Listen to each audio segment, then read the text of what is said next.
What would you do if the toughest biker gang in town stormed into your workplace and singled you out? On a dusty highway outside Phoenix, Murphy's Roadhouse was the kind of bar where truckers, ranch hands, and wanderers all crossed paths. The neon sign buzzed faintly, the jukebox played low, and everyone inside wanted nothing more than a quiet evening. But the calm shattered when Viper Kane, leader of the notorious Desert Vipers, pushed through the swinging doors with his gang. Their boots thudded against the wooden floor, their laughter cutting through the air like broken glass. They didn't come for drinks.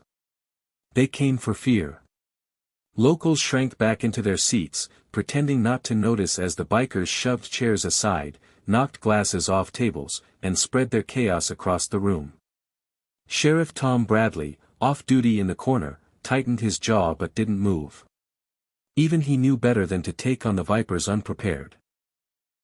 But at the far end of the bar, the waitress Lena Carter kept working, her calm unbroken.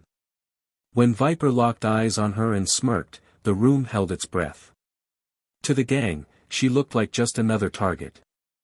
Yet behind her steady gaze hid something no one expected, a story that would soon turn the night upside down. What happens when the hunter believes he's found easy prey, only to realize the prey was never afraid at all? Viper Kane swaggered toward the bar, his heavy boots echoing against the wooden floor. His gang fanned out behind him, knocking over stools and snickering as though the whole roadhouse was theirs. Patrons froze. The jukebox kept humming, but the tension drowned out the music. Sheriff Tom Bradley's hand twitched near his belt, but he stayed seated, studying the scene like a man who knew a storm was coming. Lena Carter wiped down a glass slowly, her face calm, almost too calm. "Evening," she said, her voice steady. Viper leaned on the counter, his tattoos crawling up his neck like shadows. "Evening, sweetheart. You're serving the wrong people first." His tone was playful, but his eyes carried menace. A glass shattered in the corner as one of his men grabbed a frightened patron's drink. The room smelled of spilled beer and fear. But Lena didn't flinch. She leaned closer, her eyes locked on Viper's. "You'll get your drink when I'm ready. Not before." The gang roared with laughter, slapping each other's backs as if they had found tonight's entertainment. But Viper's smile faded, his pride pricked. He wasn't used to being challenged, especially not by a woman half his size. Sheriff Bradley shifted in his seat, ready to step in, but something stopped him. Lena's composure wasn't just bravery, it was control. The kind of control that belonged to someone who'd faced worse than loud bikers in a dusty bar. The gang leaned in, waiting for Kane's signal. The roadhouse was seconds from chaos. Yet Lena's eyes never wavered. She wasn't intimidated. She was waiting, because she knew something the rest of the room didn't. And when that secret came out, everything would change. What if the person you thought was the weakest in the room turned out to be the most dangerous? The bar's air grew heavy. Glasses sat untouched, breaths held. Viper Kane smirked, though his jaw tightened. "You've got spirit, lady," he growled. "But spirit doesn't stop bones from breaking." He lifted his hand, signaling his men to close in. That's when Lena Carter did something no one expected. Calmly, she set the glass she was polishing onto the counter, untied the simple apron from around her waist, and folded it neatly, like she had all the time in the world. The crowd stared, confused. Sheriff Bradley leaned forward, eyes narrowing. He had seen that kind of calm before. "Son," Bradley muttered under his breath, "you picked the wrong woman to corner." Lena stepped out from behind the bar, her boots barely making a sound on the wooden floor. She squared her shoulders, lifted her chin, and with a steady voice said, "You ever hear of Black Viper?" The laughter that followed was almost deafening. One of Kane's men slapped the table, nearly choking on his beer. "Black Viper? That's a ghost story, sweetheart. A bedtime scare for rookies." But Sheriff Bradley didn't laugh. His hand froze above his glass, his eyes locked on Lena with recognition. Slowly, he whispered the name again, almost reverently, "Black Viper." Kane's smirk faltered. Something in Bradley's tone unsettled him. Lena's gaze hardened. She reached into her jacket, and for the first time, the entire bar noticed the military insignia stitched onto her inner lining, faded, but unmistakable. The kind only earned, never bought. The laughter stopped. The gang's sneers turned to silence.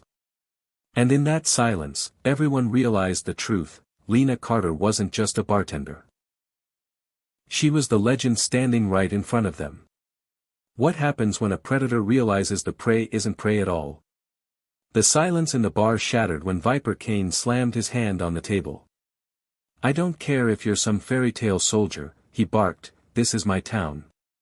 His men chuckled nervously, but their eyes darted between Lena Carter and Sheriff Bradley, sensing the shift. Lena didn't flinch. She stepped closer, her voice steady, almost soft. "Then you've already lost, Kane. Because only cowards terrorize the weak." That cut deep. Kane's pride, his authority, cracked in front of his men. He lunged forward, grabbing Lena's arm, only for her to twist his wrist with lightning speed, slamming him against the counter before he could blink. The bar erupted in gasps. One of Kane's men rushed at her with a bottle, swinging wildly. Lena ducked low, her movement precise, and in one motion swept his legs from under him. He hit the floor hard, groaning. Another thug reached for a knife, but Lena's glare froze him mid-motion. She didn't need to strike, her reputation struck harder than any blade. Sheriff Bradley finally stood, his voice booming, "Enough." His eyes locked on Kane. "I told you once, boy, you don't poke the viper." Kane tried to laugh it off, but his trembling hand gave him away. "You think one woman can stop me?" he spat, though his men now avoided eye contact. Lena leaned close, her whisper sharp as steel. "One woman already did." The room went still again, but this time the silence wasn't out of fear, it was respect. Viper Kane's legend was crumbling, and Lena Carter's was rising in its place. When pride collides with truth, only one walks away. Viper Kane staggered to his feet, face red with rage, ego shattered before the very men who once worshipped him. He reached for his gun, hand trembling, the last weapon he thought could still command respect. But before he could pull the trigger, Lena Carter moved. With the speed of a soldier who had stared down death itself, she disarmed him in one clean strike. The weapon clattered across the floor, spinning uselessly until it hit the wall. The entire bar froze. Kane was on his knees now, eyes wide, not from pain, but from realization. His reign, built on fear and empty threats, was over. Sheriff Bradley stepped forward, picking up the gun. "This town's done bleeding for you, Kane," he said, voice carrying the weight of justice. The sheriff's deputies, who had watched quietly from the shadows, now stepped in, cuffing Kane as his men melted away into the night, loyalty dissolved. Lena didn't gloat. She didn't need to. She simply stood tall, calm, her presence filling the room with an authority that no badge, no title, could match. Kane spat bitterly, "This isn't over." But Lena leaned down, meeting his eyes with that same unshakable calm. "It's over when people stop fearing you, and tonight, they did." The deputies dragged him out, his protests fading into the night. The bar, once tense and suffocating, now felt lighter, freer. Sheriff Bradley tipped his hat to Lena. "Guess the legend of the Black Viper isn't just a story after all." Lena gave a faint smile, turning toward the door. "Legends don't matter. What matters is that people can live without fear." As she walked into the night, whispers followed, admiration, respect, and a name that would never be forgotten. Lena Carter. The Black Viper. The story of Lena Carter teaches us that real strength is not found in titles, fear, or empty threats. It is found in courage, integrity, and the willingness to stand for what is right, even when the odds seem overwhelming. Fear may control people for a time, but respect, justice, and truth will always outlast it. Life reminds us that no darkness can silence a heart that chooses to remain unshaken. If this message touched you, please like this video, subscribe to my channel, and ring the bell so you won't miss future stories. Do you even have permission to be here, sir? The words came sharp and cold, bouncing off the steel walls of the hangar. 3 young airmen stood in a half-circle, blocking the narrow aisle between tool racks and the polished nose of a vintage World War II fighter plane. Leading them was Senior Airman Mason Torres, his jaw tight, his voice laced with impatience. At the center of their attention stood Captain Henry Walker, a man in his late 80s with weathered skin and eyes that had seen more than he would ever say. He moved slowly, running a soft cloth over the chrome surface of the plane he called Silver Comet. The aircraft gleamed under the fluorescent lights, a relic of a different age. Torres stepped closer, demanding, "This is a restricted area. Identification, now." Without waiting for a response, he reached into Henry's coat and pulled out a worn leather wallet. As he flipped it open, a black and white photograph slipped free, fluttering to the floor. 4 young pilots smiled up from the faded print, their flight jackets unzipped, their faces alive with youth. Torres froze for a moment, but the unease was quickly masked. He was determined to push further. Torres bent down, the photograph between his fingers. The edges were curled, the paper yellowed, yet the faces, full of life, seemed to burn through time. He turned it toward Captain Henry Walker. "These men, are they your family?" Torres asked, his tone softening despite himself. Henry's eyes stayed locked on the plane's gleaming fuselage. "Family? In every way that matters." One of the younger airmen, Private Ethan Cole, leaned in to see. "Sir, that patch on their jackets, that's the Sky Vulture Squadron. They were disbanded decades ago." Torres straightened, shaking his head. "Look, whatever story you've got, it doesn't change the fact you're somewhere you shouldn't be. We need to escort you out." Henry turned then, slow and deliberate. The fluorescent light caught the deep lines of his face, but his gaze was sharp, steady. "Son, I flew this very plane before you were even born. I bled for the right to keep her safe." Before Torres could respond, the metallic clang of boots on the hangar floor echoed behind them. All 3 airmen instinctively straightened. Through the open hangar doors, Colonel Avery Stanton strode in, broad-shouldered, his uniform immaculate, his presence commanding. He took one glance at the scene, at the photo in Torres's hand, at Henry beside Silver Comet, and his expression changed. "Torres. Cole. Stand down." The order was crisp, but there was a weight in Stanton's voice that made the younger men hesitate. He stepped closer, his eyes fixed on Henry. "I'll take it from here." Torres handed over the photo without a word, but as Stanton looked at it, a faint, almost imperceptible smile crossed his face. Colonel Avery Stanton held the photograph in both hands, his eyes tracing every face. For a moment, his usual commanding presence softened, and the hangar seemed to grow quieter, as though even the distant hum of the base generators paused to listen. Then he looked directly at Captain Henry Walker. "Sir. I can't believe it's really you."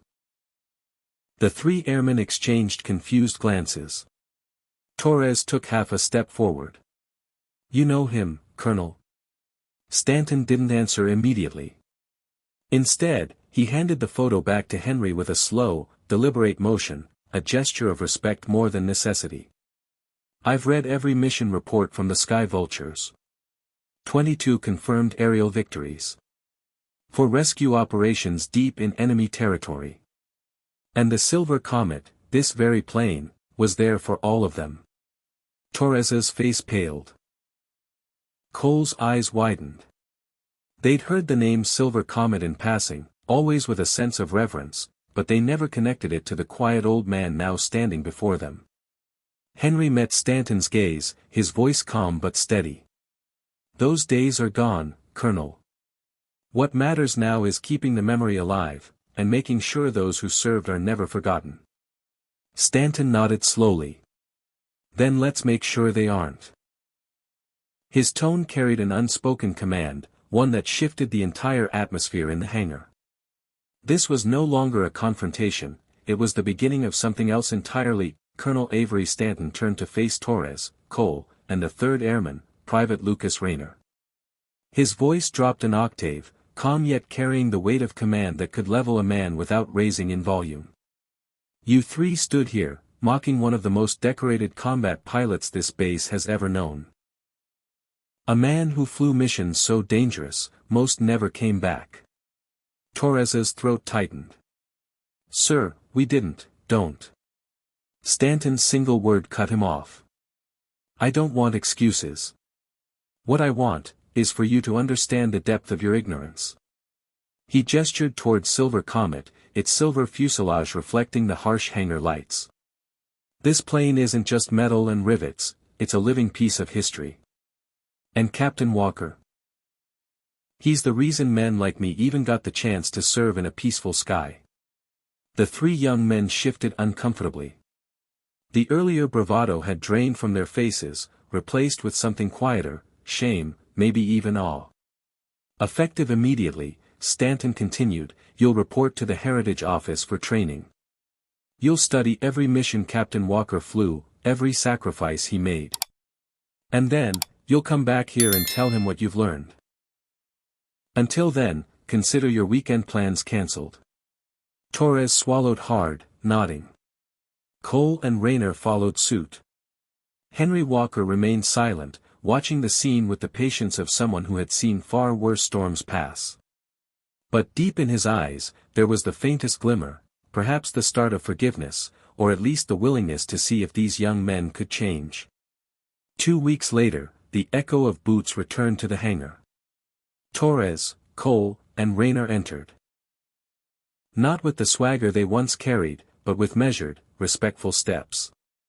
Each held a folder, worn from study. Captain Henry Walker stood beside Silver Comet, polishing the same panel as before. He didn't look up immediately, but he could feel their presence. Captain Walker, Torres began, his voice steady but humbled. We've learned a lot. About your missions. About the Sky Vultures. About the lives saved because of you. Cole opened his folder, reading a mission account aloud. A desperate flight through heavy fire to rescue a downed pilot behind enemy lines. Rayner followed, describing how Henry had once flown with a shattered fuel line, refusing to land until his wingman was safe. Henry listened in silence, the memories washing over him. When they finished, he finally turned to face them. It's one thing to read about history. It's another to carry it forward. That's your job now. Stanton, who had quietly entered during the recitation, stepped forward. And from what I've seen today, I believe they will. Henry allowed himself a small smile. Then I think Silver Comet is in good hands for the future. The young airman straightened, their eyes meeting his, not as challengers, but as inheritors of a legacy. In that moment, the hangar felt different. It was no longer just a place for machines, it was a vault for memories, courage, and respect. And as Henry turned back to the plane, the faint glint in his eyes said everything. Some battles are fought in the air, but the most important ones are won in the heart. Respect, humility, and the preservation of history are lessons that never age. This story reminds us that true honor comes from recognizing those who paved the way before us, even if their achievements seem distant from our daily lives.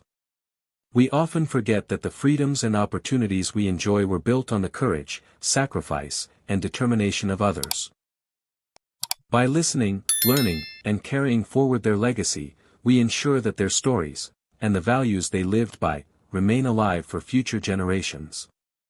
If this message resonates with you, please like, subscribe, ring the bell, and share this video so more people can reflect on it. 100,000 tons of steel, and not a single heartbeat. The USS Resolute, pride of the Pacific Fleet, floated helplessly under the burning afternoon sun. For 2 full days, its massive engines lay silent, leaving the ship adrift in open water. Lieutenant Commander Aaron Briggs, the vessel's chief engineer, paced the control room like a caged wolf. Every digital diagnostic screamed, all systems normal, yet nothing would turn over. Frustration thickened the air. Rear Admiral Charles Harlow knew the truth: technology had its limits. With the crew's confidence slipping and daylight running out, he made a decision that shocked everyone: bring in a retired master engineer from decades past. When Sam Calder boarded the Resolute, his presence was almost understated. 70 years old, wiry, sun-worn skin, and eyes that seemed to see right through steel. Some junior crew members exchanged doubtful glances, a few even smirked. In their minds, he was a relic. But there was something in his quiet step, the way he rested his hand on the bulkhead, that suggested otherwise. And as the afternoon heat pressed down on the silent ship, Calder simply looked around, smiled faintly, and said, "She's not dead. She's just waiting for someone to listen." The engine room was a furnace of heat and tension. Crew members stepped aside as Samuel Calder moved through the maze of pipes, valves, and humming panels. His hands, scarred from decades of shipyard work, traced the metal like he was reading Braille. Lieutenant Commander Aaron Briggs followed, still skeptical but curious enough to watch. Calder didn't rush. He closed his eyes for a moment, letting the subtle vibrations under his fingertips guide him. "She's breathing unevenly," he murmured, more to himself than anyone else. Briggs frowned. None of the instruments showed any irregularities. But Calder wasn't reading instruments. He was reading the ship. He crouched near the main turbine housing and pressed his ear to the steel casing. Then, without warning, he tapped a section of piping 3 times with the back of a wrench. The sound was faint, hollow, wrong. "This," he said, pointing at a junction valve, "is where she's hurting." The crew stared. That valve had been inspected twice already and cleared. But Calder's certainty was unshakable. Briggs ordered the team to open it. Within minutes, they found a hairline fracture in a feed line, small enough to escape sensors, large enough to stall the engines. Calder's eyes met Briggs's. "Machines talk, son. You just need to know their language." And for the first time in 2 days, the crew dared to believe the Resolute might sail again. The fracture in the feed line had been a silent saboteur, hiding in plain sight. With the faulty section removed, Samuel Calder worked alongside the engineering crew, his sleeves rolled to the elbows, sweat streaking his weathered face. Sparks flew from the welding torch, and the smell of hot steel filled the cramped engine room. Lieutenant Commander Briggs stayed nearby, watching every move. It was as if Calder's calm focus cast a quiet spell over the room. No one rushed, yet every hand worked faster, more precisely. Once the repair was in place, Calder gave a firm nod. "Let's wake her up." Briggs issued the order, and the crew moved to their stations. Fingers hovered over controls, eyes flicked to gauges. The engine room fell into a heavy silence, broken only by the first deep churn of the turbines. The sound grew, a low rumble, then a steady roar. Vibration ran through the deck plates, the heartbeat of the Resolute returning. Cheers erupted, but Calder simply rested his hand on the turbine housing, feeling the rhythm. "She's steady," he said softly, almost like he was speaking to an old friend. Briggs stepped forward. "Mr. Calder, you just saved this mission." For the first time in days, the ship felt alive again. The hum of the turbines still echoed faintly when Samuel Calder stepped back onto the main deck. The ocean breeze was cool, but the air carried an unfamiliar weight. Every sailor he passed seemed to stand a little straighter, eyes following him with a quiet respect. Word had already traveled faster than the ship's radios. Crew members from the mess hall to the navigation room knew who had brought the Resolute back from the brink. The same faces that once glanced past him without a thought now greeted him with firm nods and murmured thanks. Lieutenant Commander Briggs appeared at his side, holding a small, weathered wooden box. "This isn't standard protocol," Briggs said, his voice low but steady. "But sometimes rules aren't enough." Inside the box lay a brass compass, its needle still quivering from the ship's movement. The inscription read, "To the one who steered us back to safety." For a moment, Calder simply stared at it. His fingers, calloused and rough, traced the engraving. This wasn't a medal for display, it was a tool, meant for hands that worked and eyes that searched the horizon. Calder closed the lid gently, looking at Briggs. "I didn't do it alone." "No," Briggs agreed, "but you were the one who lit the way." The deck was quiet again, but in that silence lay something far stronger than applause. That night, Samuel Calder stood alone at the bow of the Resolute. The sea stretched endlessly before him, its black surface glittering under the stars. The ship's gentle rhythm matched the steady beat of his thoughts. In the quiet, he replayed the chaos of the storm, the alarms, the shouts, the moment the navigation systems went dark. He remembered the doubt in others' eyes. And the faith he had to find within himself. The compass in his pocket felt heavier than brass. It carried the weight of trust, responsibility, and a reminder that leadership isn't about rank, it's about readiness when the moment calls. For years, Calder had been overlooked, a shadow on the deck. Yet when disaster struck, he had not stepped forward for glory, only because it was the right thing to do. And in doing so, he discovered something unshakable. Respect earned in silence speaks louder than praise shouted in crowds. He turned the compass once more in his hand, eyes fixed on the horizon. The storm had passed, but the lesson would remain. Some journeys aren't about where you're headed, they're about who you become along the way. In life, recognition often comes not from titles or applause, but from the moments when we rise without being asked. Samuel's story teaches us that preparation, humility, and courage under pressure define true leadership. Even when overlooked, staying ready allows us to meet challenges with confidence and grace. Respect earned in silence carries more weight than praise shouted in a crowd, and the storms we weather often reveal who we truly are. If this lesson speaks to you, please like this video, subscribe to the channel, and ring the bell, so you'll never miss another story that inspires and empowers. What if the quiet janitor in your office turned out to be the only man who could save a life? Tonight, you'll meet Walter Greaves, a man everyone overlooked until the day danger walked straight through his door.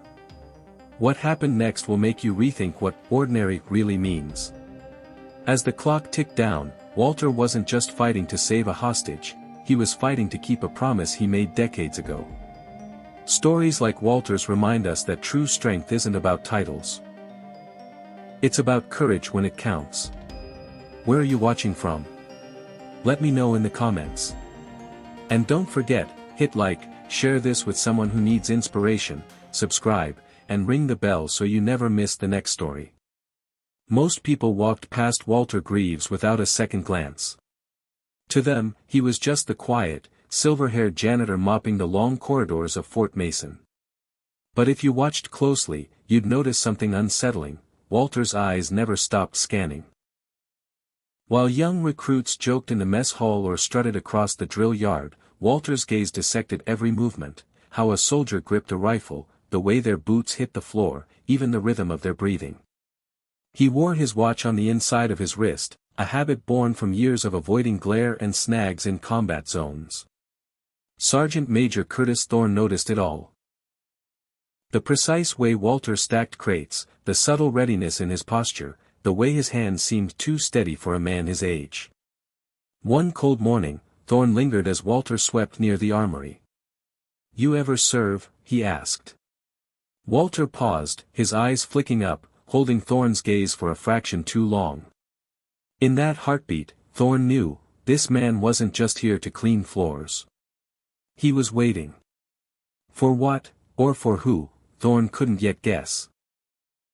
The first sign something was wrong came as a flicker, lights dimming for half a second across the entire base. To most, it was just a power surge.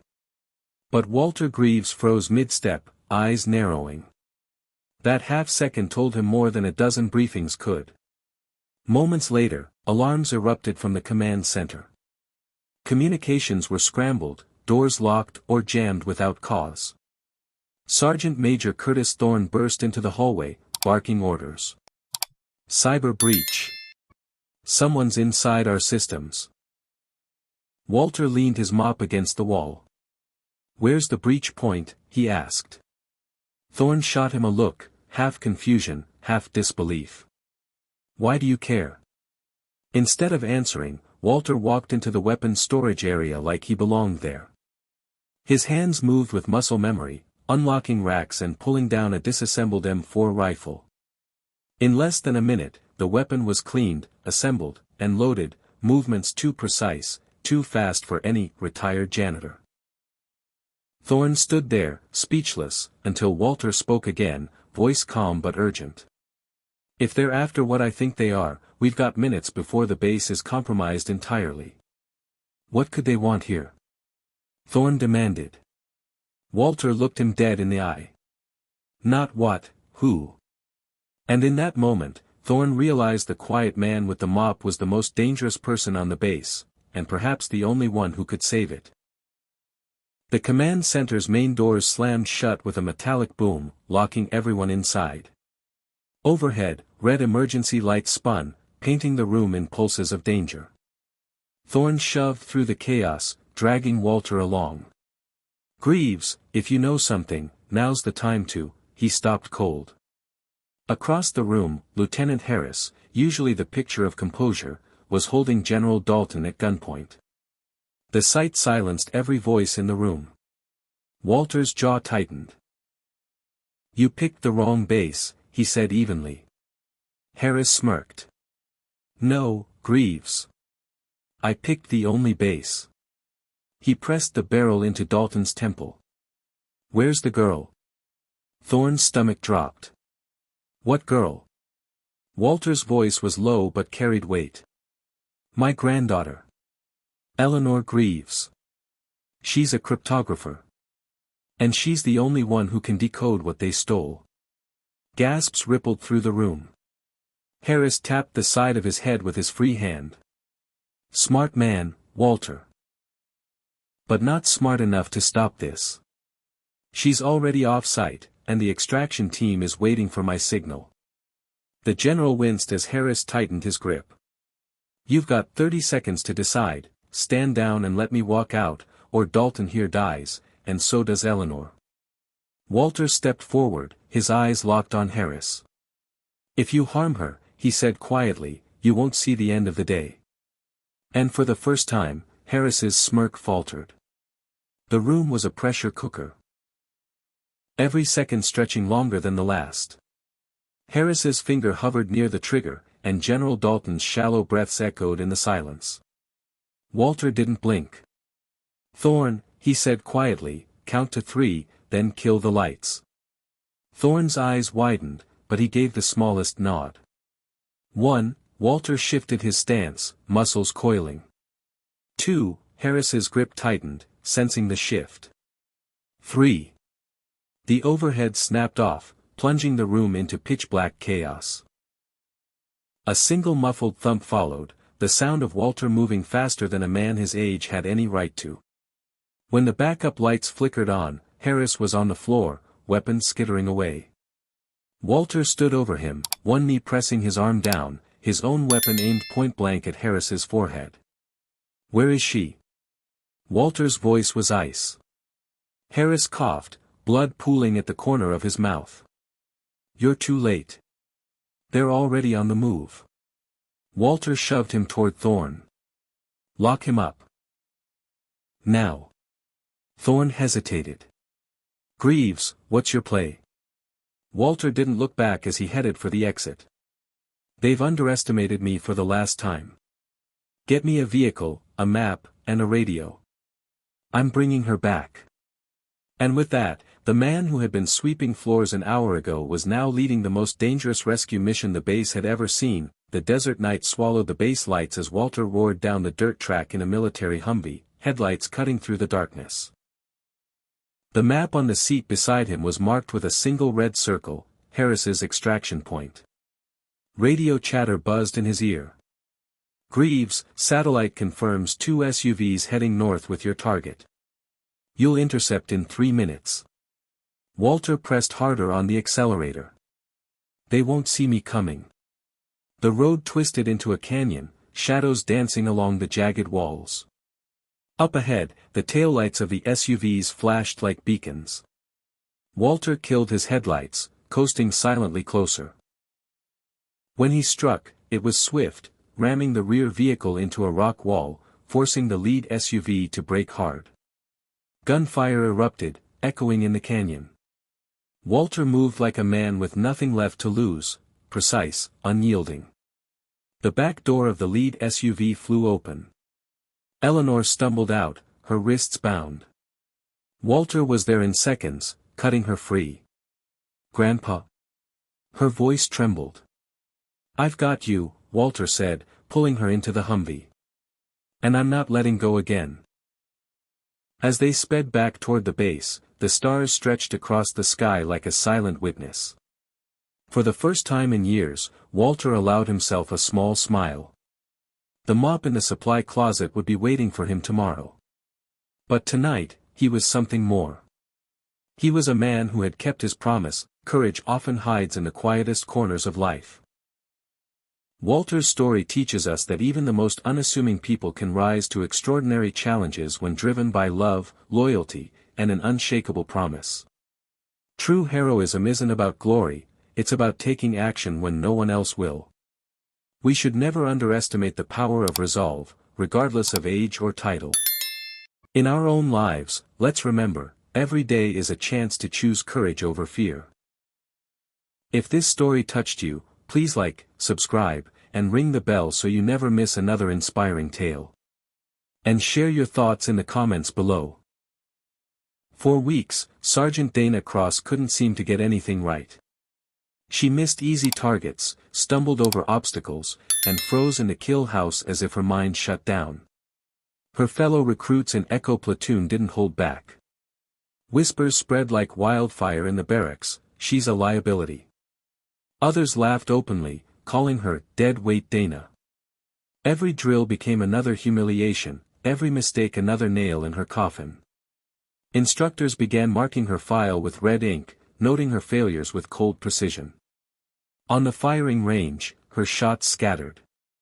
During close-quarter simulations, she hesitated and cost her team points.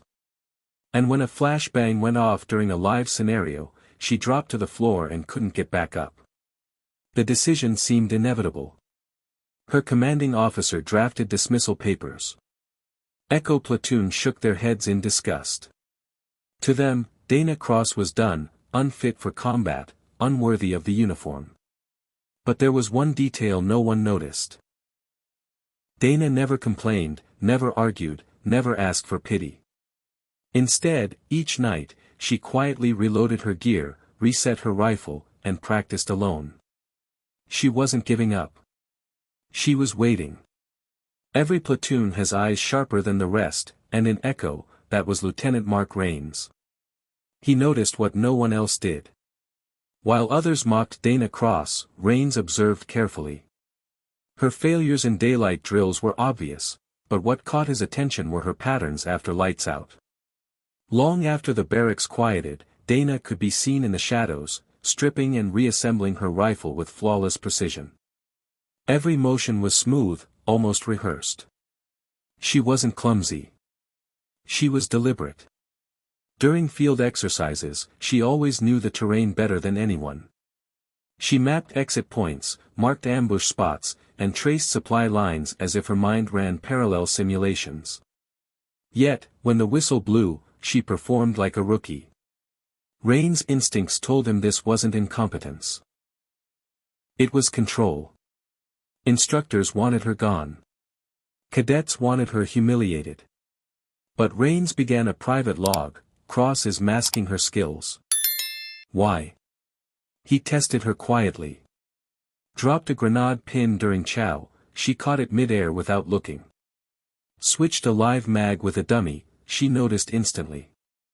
None of it matched the persona she wore in training. Something about Dana Cross didn't add up. And if the rest of Echo Platoon wanted to dismiss her, Rains was determined to uncover what she was hiding. Dismissal day came. But instead of Dana being called to the office, the entire platoon was ordered to the parade ground. A black government SUV rolled through the gates, stopping with a weight that silenced the field. Out stepped Commander Elias Cade, a decorated special operations officer whose reputation preceded him. Stories of his missions were whispered like myths, whole compounds neutralized, hostages rescued without a trace, enemies disappearing into the dark. The recruits straightened, unsure whether to salute or stare. Cade didn't look at them. His eyes fixed only on Dana Cross. Instructors tried to explain her record, pointing to her countless failures. But Cade raised his hand. Enough. She runs the gauntlet. Today. The platoon erupted with disbelief. She'll fail before the second marker, one cadet muttered. Even the drill sergeants looked uneasy. But Cade didn't flinch. You want to see a soldier's truth, he said coldly. Then stop protecting your comfort, and let me show you what you missed. For Dana, the order felt like Judgment Day. She walked to the urban assault course with her heart pounding, the weight of every insult pressing down. Echo platoon lined up to watch, certain they were about to witness her final humiliation. But what they didn't know was that Cade hadn't come to bury Dana Cross, he had come to release her. Dana entered the course as expected. Slow on the draw, hesitant at corners, already fumbling with her rifle. Echo platoon exchanged smirks. It was the same pathetic performance they'd seen for weeks. Then came the voice. Commander Cade's voice, sharp over the comms, Cross. Phantom Protocol. Execute. The word struck like a lightning bolt. Dana's eyes shifted. Her posture straightened. The clumsy recruit vanished in an instant. Her rifle snapped into firing position with lethal confidence. She advanced, clearing corners with surgical precision. Hostiles on the left, gone in seconds. Stairwell ambush, neutralized before the enemy even raised their weapons. She moved like a predator in familiar terrain, fast but silent, unstoppable. The platoon's mockery turned into stunned silence. This wasn't the Dana they knew. This was someone else, calm, calculating, lethal. By the time she breached the final room, she'd eliminated every target, secured the hostage, and set a new course record. 10 minutes flat. 0 casualties. When the buzzer sounded, no one clapped. They didn't even breathe. All eyes locked on Dana, who lowered her rifle as if nothing extraordinary had happened. For the first time, Echo platoon realized the truth, she wasn't failing. She was hiding. And with a single phrase, the mask had been ripped away. After the course, Commander Cade summoned the officers behind closed doors. Echo platoon waited outside, buzzing with disbelief. When Dana finally emerged, everything about her felt different, not just her skill, but the way she carried silence like a weapon. Rumors swirled until Cade spoke plainly to the platoon, "You've been training beside an operative you couldn't begin to measure." He revealed Dana's past, not in detail, but enough to make jaws drop. She wasn't a failure. She was part of Project Phantom, a classified program that conditioned soldiers to suppress their abilities until activated by command phrases. The idea was simple: camouflage genius behind mediocrity. That way, no enemy, no spy, no traitor could ever predict their true strength. Dana Cross had been living with her skills chained, waiting for the trigger. Every stumble, every mistake, it wasn't weakness. It was cover. The recruits who mocked her lowered their eyes. The instructors who dismissed her fell silent. Some tried to offer apologies, but Dana only said one thing: authorization lifted. That's all you need to know. Her dismissal papers were torn. Instead, she was reassigned, not as a student, but as an instructor for advanced tactical training. The lesson was clear: the most dangerous soldier is often the one you laugh at first. Life often teaches us that appearances can deceive. Dana Cross looked weak, but in reality, she carried the strength of discipline, patience, and resilience. Too often, we judge others by what we see on the surface, forgetting that hidden battles forge the strongest warriors. The lesson is simple yet profound. Never underestimate someone's quiet determination, because the very person dismissed as weak may one day rise to inspire us all. If this story touched you, please like this video, subscribe to the channel, and ring the bell to support me. Have you ever seen a single command silence an entire plane? What happened next will leave you absolutely speechless. One woman, mocked just moments before, suddenly revealed a strength no one expected. And in seconds, the entire cabin changed. The laughter died. Fear rose. Then she stood tall, pulled out a badge, and every single person froze in disbelief. Sometimes, the one you underestimate is the one destined to save you. Respect runs deeper than appearances. Backhand index pointing right, where are you watching from? Drop it in the comments. And don't forget to like, share, and subscribe, ring the bell for more stories like this. Have you ever seen a room turn against one person in seconds? That's exactly what happened the moment Angela Carter stepped onto Flight 729. She wasn't wearing a business suit or designer clothes, just faded jeans, a plain jacket, and shoes that had clearly seen better days. To most people, she looked like someone out of place in a cabin filled with polished shoes, shiny watches, and expensive perfumes. At first, a few passengers simply stared. Then came the smirk from Carla Jennings, the lead flight attendant. With a raised brow and a half-laugh, she whispered loud enough for others to hear, "Looks like economy wandered into first class." That single comment opened the floodgates. A couple sitting nearby chuckled, another passenger shook his head, and within minutes the whispers turned into open mockery. Angela didn't respond. She clutched her small leather bag, walked calmly to her seat, and sat down without a word. The louder the ridicule grew, the quieter she became. Her silence wasn't weakness, it was patience. Because the people laughing at her were seconds away from discovering they had picked the wrong woman to underestimate. Angela Carter sat quietly, her fingers lightly brushing the worn edges of her leather bag. Every pair of eyes in the cabin seemed to linger on her, waiting for some kind of reaction. Carla Jennings strutted down the aisle again, her smirk widening as she accidentally brushed Angela's shoulder with the corner of a drinks tray. The message was clear: you don't belong here. But Angela didn't flinch. She simply looked up at Carla, her eyes calm, steady, almost disarming. That unshaken silence unsettled Carla more than any outburst could have. Some passengers began shifting uncomfortably in their seats. Their laughter suddenly seemed cruel when Angela refused to play the role of the victim. Then, the unexpected happened. A turbulence alert lit up.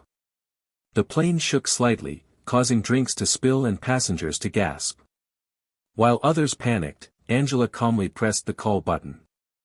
When Carla arrived, expecting another excuse to sneer, Angela spoke in a measured, commanding tone, "You need to secure the cabin immediately." That was no ordinary shake. The authority in her voice silenced Carla. Passengers stared, confused. Who was this woman who spoke as though she understood the aircraft better than the crew? The whispers began again, but this time, they carried a different weight. How did she know that? And for the first time, Carla Jennings wasn't laughing. Dr. Elaine Moore had spent years studying aviation safety protocols, knowledge that wasn't meant to impress but to protect. When the turbulence hit again, stronger this time, panic swept through the cabin. Passengers clutched armrests, some even screamed. Yet Elaine sat upright, her voice cutting through the chaos. "Everyone, tighten your belts. Keep your heads low. This is a pressure shift, not just turbulence." The authority in her tone froze the panic. People who had mocked her moments earlier now followed her instructions without hesitation. Carla Jennings looked pale. She realized this wasn't some wanderer from economy. Elaine's precision sounded like someone who had trained with experts, perhaps even military. Suddenly, the captain's voice echoed through the speakers, confirming what Elaine had said, "Ladies and gentlemen, we're experiencing an unexpected pressure drop. Please remain calm." Gasps filled the cabin. Passengers turned toward Elaine, eyes wide with disbelief. The woman they laughed at had known what was happening before the pilot himself announced it. Carla stood frozen, unsure whether to apologize or remain quiet. Elaine, however, didn't even glance at her. She focused instead on calming the passengers nearby, her voice steady, her presence magnetic. The balance of the flight had shifted. The so-called outsider now held the room. As the plane steadied, whispers grew louder. Who was this calm, commanding woman? Why did she seem to know more than the flight crew? Carla Jennings finally broke the silence. Who are you? She asked, her earlier arrogance gone, replaced by unease. Major Vanessa Brooks reached slowly into her bag, pulling out a leather wallet. With a quiet snap, she revealed a Special Forces insignia, gleaming under the cabin lights. Gasps rippled through the passengers. A woman they mocked for her clothes was, in truth, a decorated military officer who had served in international conflict zones. She wasn't just a passenger, she was a protector, a strategist, someone trained to save lives in moments exactly like this. Carla's face drained of color. The other passengers, one by one, bowed their heads in shame. Only moments ago, they had mocked her existence. Now, they relied on her strength to keep them calm. Vanessa didn't raise her voice or deliver a speech. Instead, she gave simple, direct orders to restore order in the cabin. And every single person followed without question. The tables had turned. Respect replaced ridicule. Fear gave way to trust. When the plane finally landed safely, the passengers erupted in applause. Not for the pilot, but for the quiet woman they had ridiculed. Commander Dana Cross gathered her bag, stood up, and walked down the aisle with the same calm presence she had carried throughout the flight. Carla Jennings rushed forward, tears welling in her eyes. I'm so sorry, she whispered. I didn't know. Dana paused, turned to her, and spoke gently, that's the point. You never know who you're mocking. Everyone carries a story you can't see. The word struck deeper than any reprimand. Passengers lowered their heads, realizing the cruelty of their earlier laughter. Dana didn't wait for applause or gratitude. She stepped off the plane quietly, leaving behind an unforgettable memory etched in the hearts of everyone on board. From that day forward, Carla Jennings never judged another soul by appearance again. And the passengers?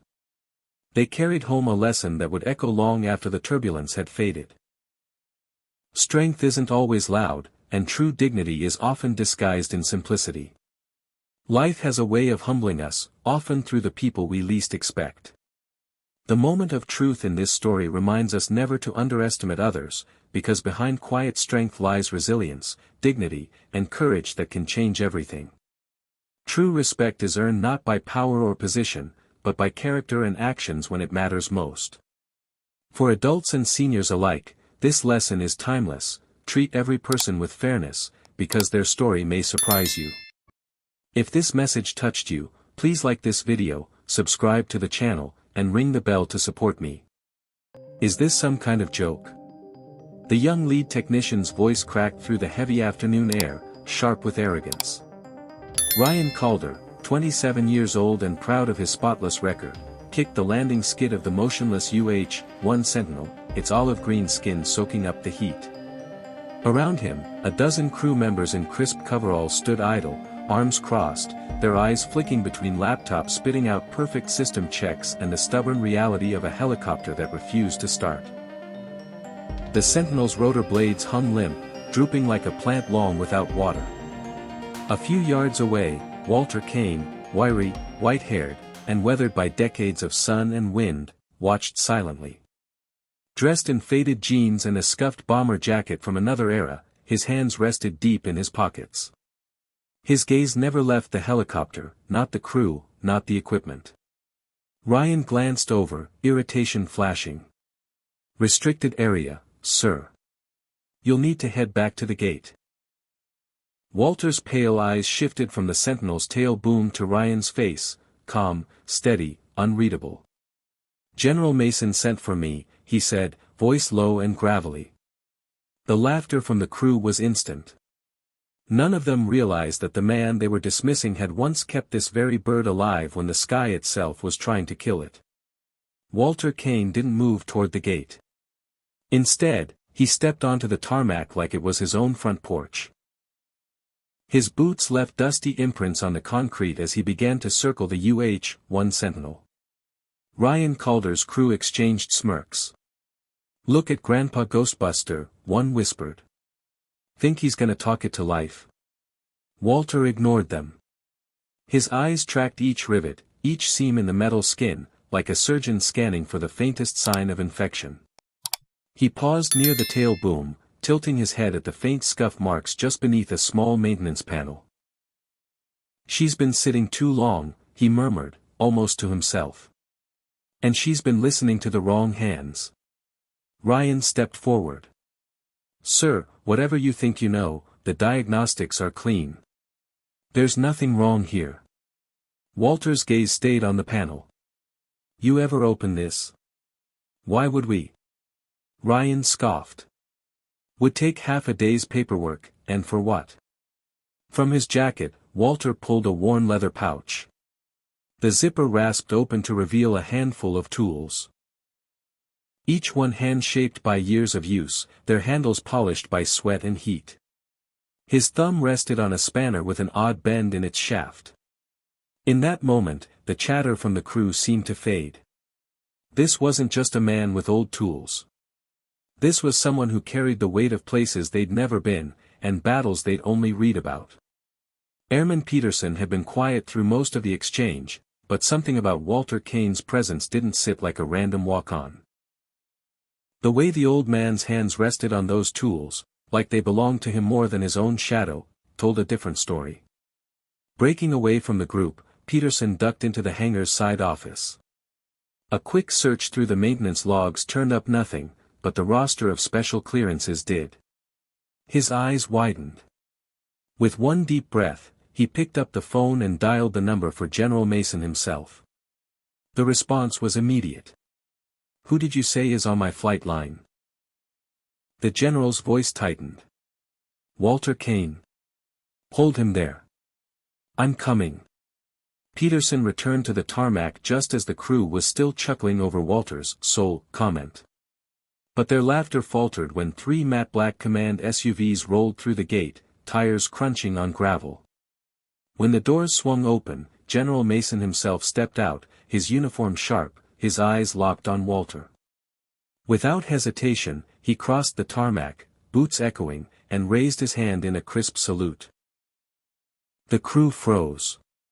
Not one of them had seen a general salute first. And in that instant, they realized the man they'd mocked wasn't just some old stranger, he was the kind of legend who could make history walk straight onto their flight line. General Mason's salute held for a full second before Walter Kane returned it, the gesture simple yet heavy with unspoken history. "Good to see you again, Walt," Mason said, his voice carrying more respect than rank. "She giving them trouble?" Walter's gaze drifted back to the UH-1 Sentinel. "She's not giving trouble, General. She's giving warnings, they just aren't listening." Without another word, Mason turned to Ryan Calder. "Step back, Lieutenant. Let him work." The crew parted like a tide, the teasing gone, replaced by a sharp, uneasy silence. Walter approached the maintenance panel, running his fingers along its edge as though reacquainting himself with an old friend. From his pouch, he drew the bent spanner, fitting it to a hidden fastener the diagnostics had never checked. A quick twist, a pop, and the panel swung open, revealing a small hairline fracture in the fuel regulator housing. Invisible to sensors. Fatal if ignored. Ryan's throat tightened. The crack was so fine it looked like a pencil mark. Walter looked over his shoulder. That right there would have grounded her in the middle of the air. Men would have died. The words hit heavier than any rebuke. No one moved, and for the first time, Ryan realized skill wasn't about years on paper, it was about knowing where to look when no one else did. With the fracture replaced and the sentinel systems tested, the deep, familiar whomp whomp whomp of the rotor filled the air. She was alive again. Walter Kane stepped back, wiping his hands on a rag that had seen decades of grease and dust. Mason clasped his shoulder. "Still got it," the general said. Walter smiled faintly. She just needed someone to remember what she was built for. Ryan approached, eyes down but voice steady. "Sir, I owe you an apology. And, maybe a lesson or two, if you're willing." Walter studied him for a moment, then handed over the bent spanner. "First lesson, tools don't fix machines. People do. Learn the difference." The crew watched as Walter walked toward the gate, the late afternoon sun cutting a sharp silhouette. Mason stood tall, his gaze following the man who had once kept them all flying. Ryan turned the spanner in his hands, feeling its weight, not just of metal, but of everything it represented. And in that quiet moment, he understood the truth: sometimes the most valuable person on the field is the one you almost didn't let in. In life, true wisdom often comes from those who've walked the path long before us. Experience isn't just about age. It's about the lessons learned, the mistakes endured, and the quiet knowledge of where to look when others see nothing. Walter Kane's story reminds us that respect for experience can save us from costly errors, in work and in life. Before dismissing someone as outdated, remember, they might hold the missing key you didn't even know you needed. If this story resonates with you, please like, subscribe, and ring the bell so you won't miss our next inspiring video. What if the Navy's last hope to save a dead warship was a man they almost threw off the dock? The captain called him an intruder. The recruits thought he was lost. But in truth, Walt Hanley was the only man alive who could bring the USS Ironclad back from the dead. With nothing but a wrench, his instincts, and decades of experience, Walt crawled into the ship's silent heart, and gave it back its voice. The destroyer roared, steady and strong, ready for the open sea once again. If that story made your heart race, let's hear from you. Where are you watching from? Tap that like button, share this with someone who loves a good comeback story, and hit subscribe so you never miss the next one. Get that trespasser off my dock. The order cracked through the air like a whip. 2 young naval trainees stepped forward, their boots clanging against the steel pier, closing in on an elderly man who stood unmoving against the salty wind. His name was Walt Hanley, 84 years old, a figure more weathered than the wooden posts beneath the pier. But Walt's gaze wasn't on them, it was locked on the towering, gray hull of the USS Ironclad, a destroyer resting silent at berth. To the trainees, he was just a stubborn old man with no clearance. To Walt, that vessel was a living thing, an old companion now lying in a mechanical coma. The giant 79 stenciled on the bow wasn't just a number. It was a chapter of his own life. The wind rattled chains along the pier, mixing with the distant hum of idle machinery. 1,000 memories pressed at the edges of his mind. Still, the recruits moved in, one on each side, prepared to escort him away. But Walt didn't budge. His eyes stayed on the ship as if sheer will could wake it. He knew something no one else did: the Ironclad was calling for him. The trainees flanked Walt Hanley, their hands hovering near his arms, ready to guide him away. The metal pier groaned under the gentle sway of the tide, but Walt's focus never wavered from the USS Ironclad. "You looking for someone, sir?" the taller recruit asked, his voice carrying the stiffness of protocol. Walt's lips curved into a faint smile. "Already found them." He tilted his head toward the ship's towering silhouette. "Only, he's sick." The word stopped the recruits for a beat. Their grip loosened. In their eyes, the Ironclad was just steel and rivets. But Walt spoke as if it were flesh and bone, breathing, or in this case, failing to. They moved him forward, passing knots of sailors hunched in low conversation. Fragments of worry floated in the breeze. "Cooling system, tests failing, can't find the cause," Walt's ears caught every word. The wind brought the scent of salt and machine oil, but underneath, he could almost smell the problem itself. The kind of trouble that didn't show up on a screen. The ship wasn't just idle, it was wounded. And while the Navy scrambled for answers, Walt already knew he was walking away from the only chance it had left. The low rumble of an approaching engine broke through the pier's restless silence. A sleek patrol craft slid alongside, its wake rocking the moored ships. From its deck stepped a man whose presence seemed to part the air itself. Admiral Raymond Kane, silver hair cut to precision, eyes sharp and scanning. "Where's the man I called for?" Kane's voice carried across the dock like a command meant for the wind. The pier crew hesitated, glancing at each other. Up on the gangway, the ironclad's captain frowned. "Sir, we've got an intruder being escorted out now." Kane's gaze snapped to the recruits, and the older man between them. His long strides closed the distance fast.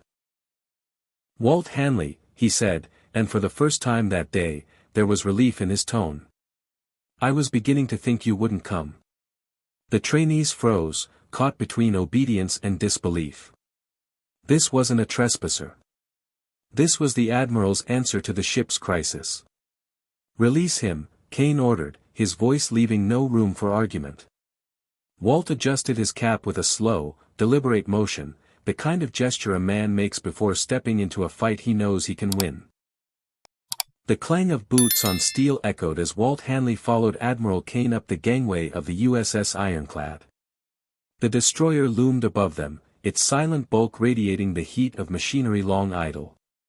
Inside, the air grew thick, oil fumes, warm metal, the faint tang of seawater. Sailors moved aside as the Admiral led Walt down a narrow ladder into the heart of the ship.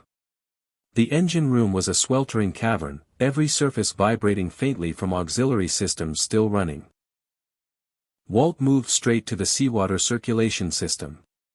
His fingers brushed over valves, joints, and pipes with the care of a man reading Braille. He rapped one panel with his knuckles, hollow. His eyes narrowed. "Something's choking her lungs," he muttered. "Tools," he said simply. "A wrench, a flashlight, a drain pan." The crew scrambled. With practiced precision, he loosened a connection. A dark, gritty stream gushed out, flecks of rust and sea debris swirling in the water. "That's your culprit," he said evenly. "Blocked heat exchangers. Sensors won't catch it, you've got to listen to the machine." The Admiral gave a faint smile.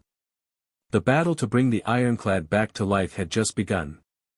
The engine room became a theater of focus.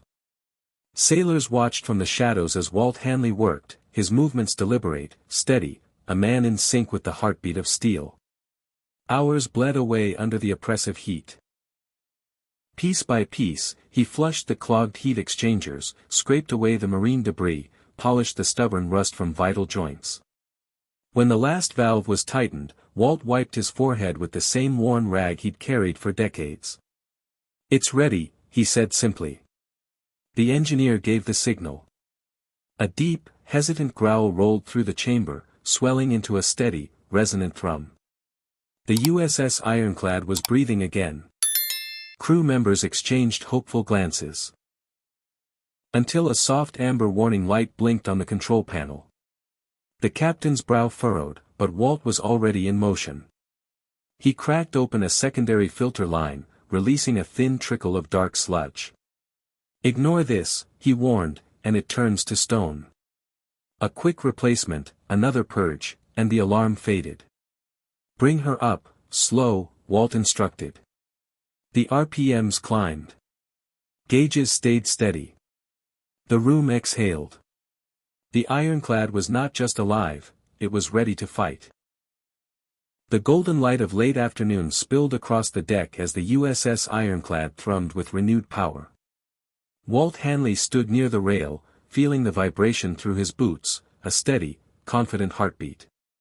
Captain Harland approached, his expression stripped of the earlier skepticism. "Mr. Hanley," he began, voice carrying over the rhythmic churn of the turbines, "I owe you an apology. I judged you by your age before I knew who you were." Walt didn't turn his eyes from the horizon. "A ship doesn't care who fixes her," he said quietly. "She just wants to sail again." Admiral Kane, watching from a few steps away, nodded in agreement. "This vessel is more than steel.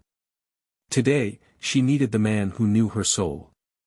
Lines were cast off, slipping into the water with a heavy splash. The ironclad eased away from the pier, her bow swinging toward the open sea. On shore, sailors raised their hands in silent salute. As the destroyer gathered speed, the sun dropped lower, bathing the hull in orange fire. Walt stayed at the deck's edge, breathing in the salt air.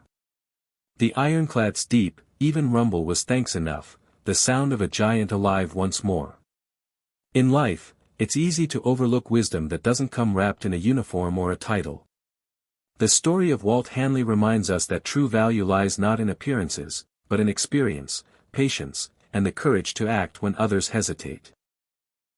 Machines, like people, often need someone who listens more than someone who measures. Whether it's a ship, a task, or a relationship, what's broken can come alive again if we bring our full care and skill to it. If this story touched you, please like, subscribe, and ring the bell to support me and hear more inspiring tales. What if the only man who could save a $60 million fighter jet was someone the crew almost arrested? Don't forget to like, share, and subscribe, and hit the bell icon so you never miss the next story that deserves to be told. Lost your way, old-timer? The words dripped with smug certainty, the kind that comes from a sliver of authority and a lifetime too short to know better. The speaker, Ethan Cole, a fresh-faced flight line technician, stood with arms crossed, blocking the path of an elderly man. The sun burned high over Falcon Ridge Air Base, heat rippling across the tarmac. The old man, Samuel Drake, didn't flinch at the jab. His pale gray eyes weren't on Ethan, they were locked on the sleek, motionless silhouette of the Raven 21 fighter jet, its canopy open like the jaw of a silent predator. Bundles of diagnostic cables hung from an exposed panel, a lifeless snarl of wires that had stumped the base's best technicians for hours. Samuel's khaki pants and faded windbreaker made him look like a misplaced visitor from the public viewing area, but there was nothing casual about the way his gaze traveled over the jet. Each line of the fuselage seemed to pull a silent recognition from him. Ethan shifted, irritation brewing. "Sir, this is a restricted zone. You need to head back to the gate." Samuel didn't move. The jet wasn't just a machine to him, it was an old companion lying in a coma. And he had no intention of walking away. Ethan Cole's patience was thinning. Hours under the blazing sun with a grounded Raven 21 had left him raw, and now this old man was wandering into his workspace, eyes glazed over as if lost in memory. "I said you can't be here," Ethan pressed, stepping closer. But Samuel Drake didn't respond. His eyes traced the jet's body, from the wing roots to the engine intake, with the precision of someone measuring every curve against a memory. Then, without a word, Samuel's hand slipped into the pocket of his faded windbreaker. It emerged holding a small, weather-worn leather pouch, the kind of thing you might expect to find in a grandfather's attic. Ethan gave a short, derisive laugh. "What is that, your lunch bag? You gonna fix a fifth-generation fighter with knitting needles?" Ignoring the jibe, Samuel unrolled the pouch on the hot concrete. Nestled in its soft lining was a set of tools, not the shiny, factory-issued kind, but handcrafted, their steel darkened with decades of use. At the center lay a spanner wrench with a curious angled head, its edges worn smooth by countless turns. The sight of it stirred something in Samuel. In an instant, the roaring heat of the tarmac dissolved into the suffocating humidity of a makeshift hangar decades ago. A younger Samuel knelt beneath the wing of a battle-scarred Phantom jet, his hands black with grease, the very same spanner wrench in his grip. Outside, the muffled thud of artillery urged him on. One final twist. The leak stopped. "She'll fly," he had said then, with quiet certainty. The vision faded, replaced by Ethan's smirk and the sound of curious technicians gathering. But Samuel's gaze was steady now. He had seen this before. And he knew exactly where to look. Do you want me to continue with part 3, where Master Sergeant Reyes begins to suspect Samuel's true identity and makes the call that changes everything? Ban de Noi, continue ChatGPT de Noi, part 3, rewritten, approximate, 300 words, from across the sun-baked expanse of Falcon Ridge Air Base. Master Sergeant Daniel Rourke paused mid-task. He had been refueling another fighter, but his eyes kept drifting toward the small scene forming around the grounded Raven 21. At first, the sight irritated him, a civilian somehow wandering onto an active flight line, interrupting the already tense scramble to ready the jet. But something in the man's posture stopped him. Samuel Drake wasn't gawking like a lost tourist. He was studying the aircraft. Not just looking, measuring. His gaze moved from the wing root to the engine intake, pausing on a particular maintenance panel as if reading invisible notes written there. Daniel had seen this kind of focus before, long ago, from the old Ghosts of the Hangar, the engineers and master mechanics who could listen to an engine and tell you which bolt was loose or which valve was about to fail. A name from those old stories stirred in his mind, Drake. Daniel's pulse quickened. He reached for his phone, scrolling to a number few ever called, the direct line to the base maintenance commander. "Sir," he said, his voice low, urgent. "I think we have someone out here you'll want to see." The grounded Raven 21. The civilian near it. "I think it's Samuel Drake." There was a long silence on the other end. Then, "Secure the area. Don't let anyone touch him. I'm on my way." Back at the Raven 21, Ethan Cole tightened his grip on Samuel's arm, eager to assert his authority in front of his crew. But in the distance, the rising wail of sirens cut through the heat. Not the routine security patrol, but the deep, commanding yelp of escort vehicles. Something big was about to happen. The sirens grew louder, cutting through the heavy summer air like a warning to everyone on the flight line. Heads turned as a black command staff car, flanked by 2 armored escort trucks, roared toward the grounded Raven 21. Airmen scrambled out of the way, the convoy refusing to slow. The vehicles slid to a stop in a perfect formation that walled off the crowd from the jet. The passenger door of the staff car flew open before the wheels had stopped spinning. Out stepped Colonel Marcus Halston, the wing commander, his crisp uniform heavy with ribbons, his face carved from stone. He didn't waste a glance on the million-dollar fighter. His eyes locked on one man, Samuel Drake. The young technicians fell silent, sensing the shift. Ethan Cole's hand was still on Samuel's arm when the colonel closed the distance in long, purposeful strides. Halston's gaze dropped to that grip, and without a word, the weight of his stare forced Ethan to let go. Then, in one sharp, precise motion, Halston brought his hand to his brow and rendered a salute so crisp it seemed to slice the air. "Mr. Drake," he said, his voice rich with respect, "it's an honor, sir." Murmurs rippled through the gathered crew. No one saluted a civilian, not like that, unless that civilian was something more than a man in a windbreaker. Halston's voice carried across the tarmac. "For those who don't know, Samuel Drake isn't just any visitor. He's one of the original architects of this aircraft. The Raven 21's soul has his fingerprints all over it." Ethan's face drained of color. This wasn't a trespasser. This was the living blueprint of the machine they'd failed to fix. The tarmac was so still you could hear the faint hum of the power carts across the field. Colonel Halston stood beside Samuel Drake, his voice steady but firm enough for every technician to hear. "You've been chasing the wrong ghost," Samuel said quietly, his eyes scanning the Raven 21's sleek frame. He didn't look toward the open avionics panel where the crew had spent hours. Instead, he pointed to a small, almost invisible access cover near the portside landing gear strut. "The brain's fine. The nerves are jammed. That's the hydraulic bypass actuator for the emergency power unit. Known to stick after a cold soak at altitude." He reached into his worn leather pouch and withdrew the angled spanner, its steel darkened with years of service.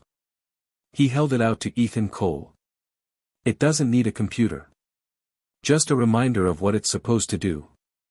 Ethan hesitated, his earlier arrogance evaporating into a heavy silence. The eyes of his crew, the colonel, and the entire gathered flight line were on him. He knelt by the actuator, finding the exact spot Samuel indicated. With a controlled breath, he tapped the housing. A hiss of pressure. A click.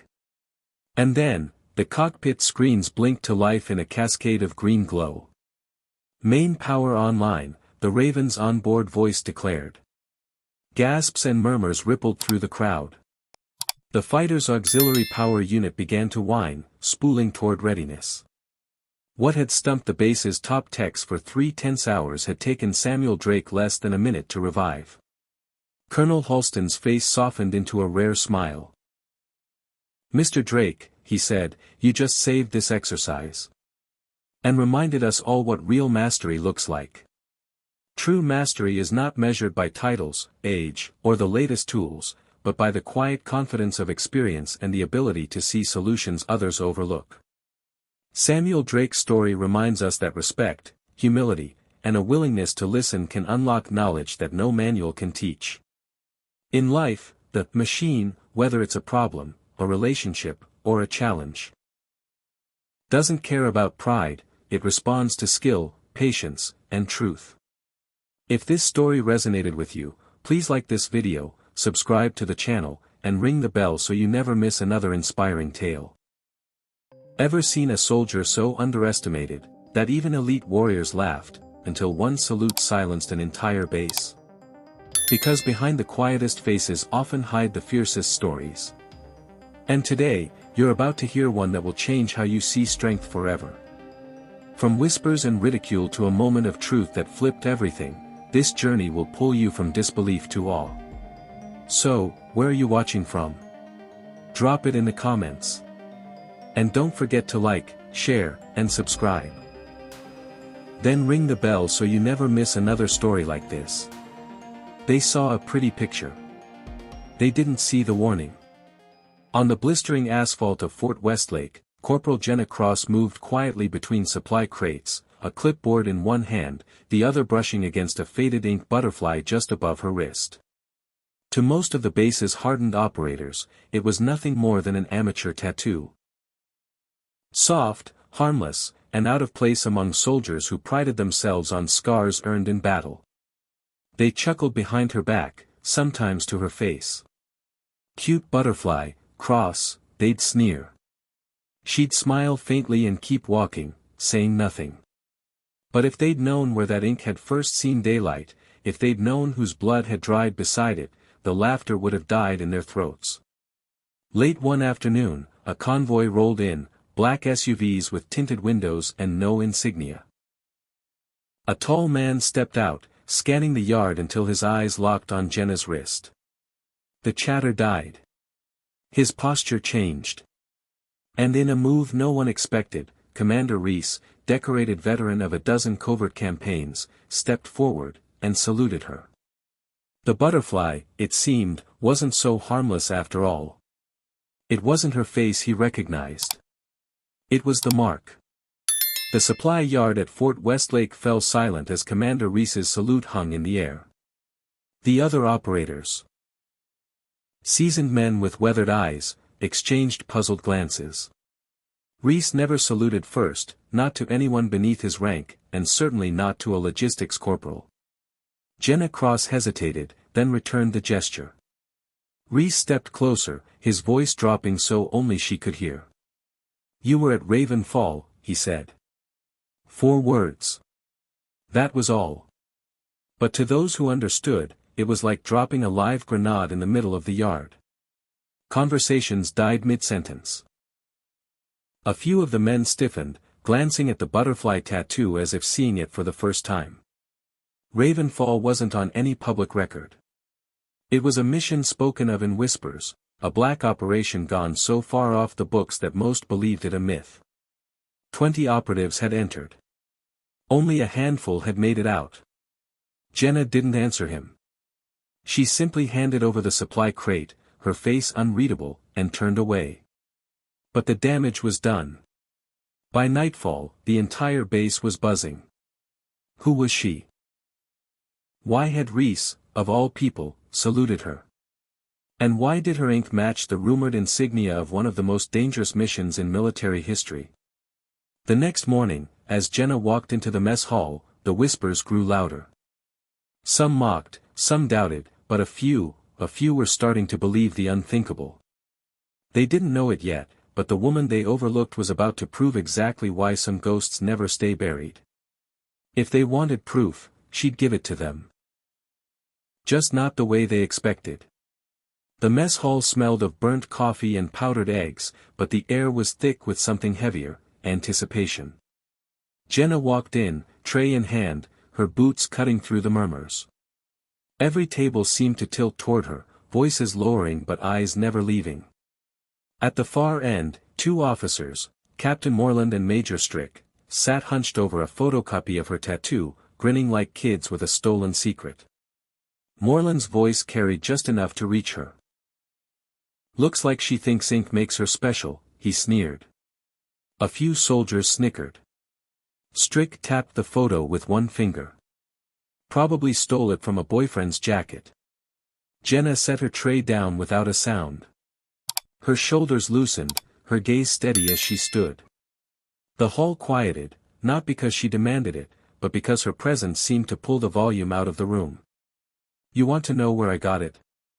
Her voice was calm, even bored. "From the man who wore it on his chest the day we breached a stronghold in Blackridge Province. I was third in."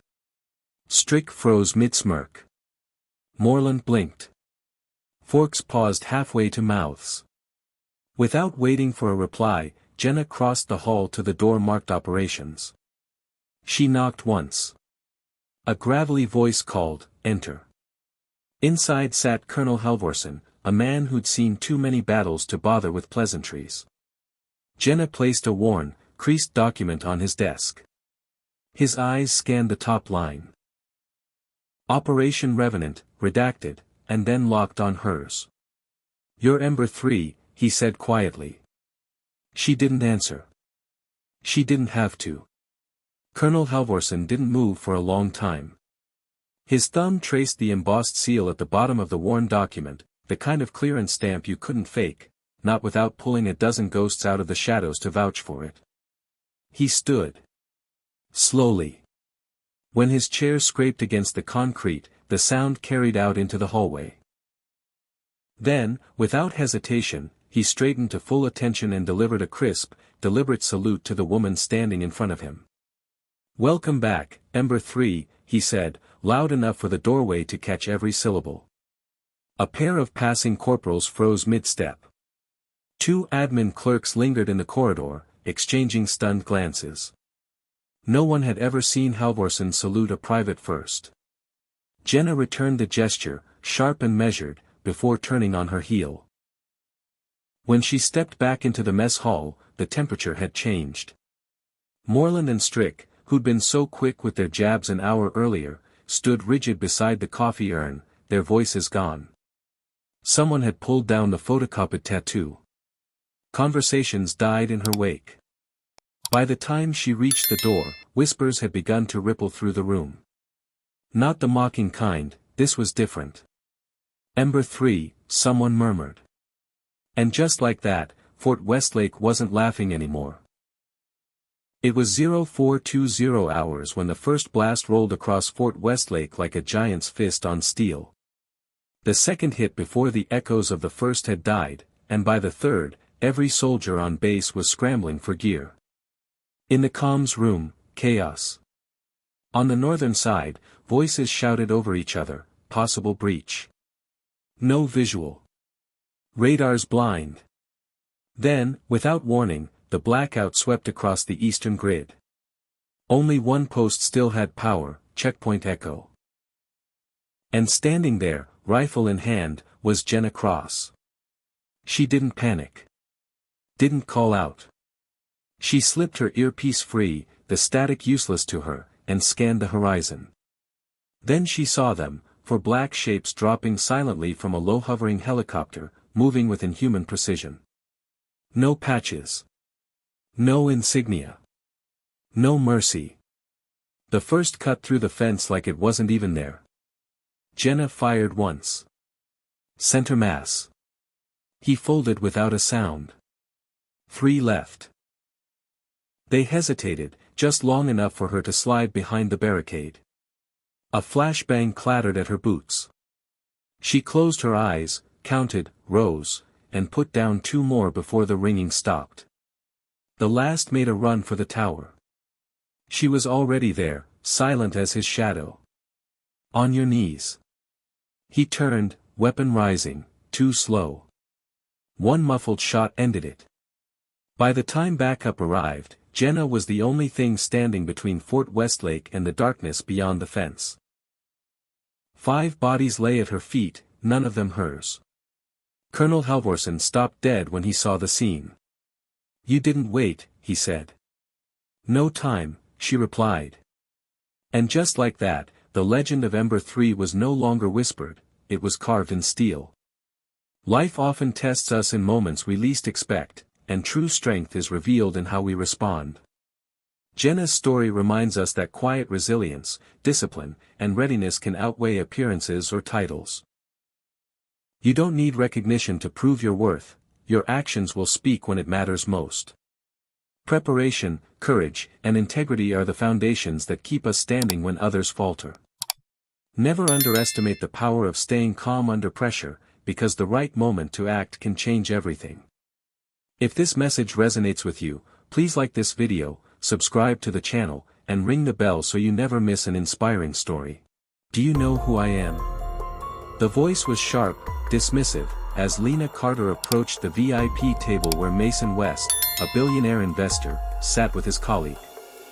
He glanced at her briefly, then muttered something in French, certain that someone like her wouldn't understand.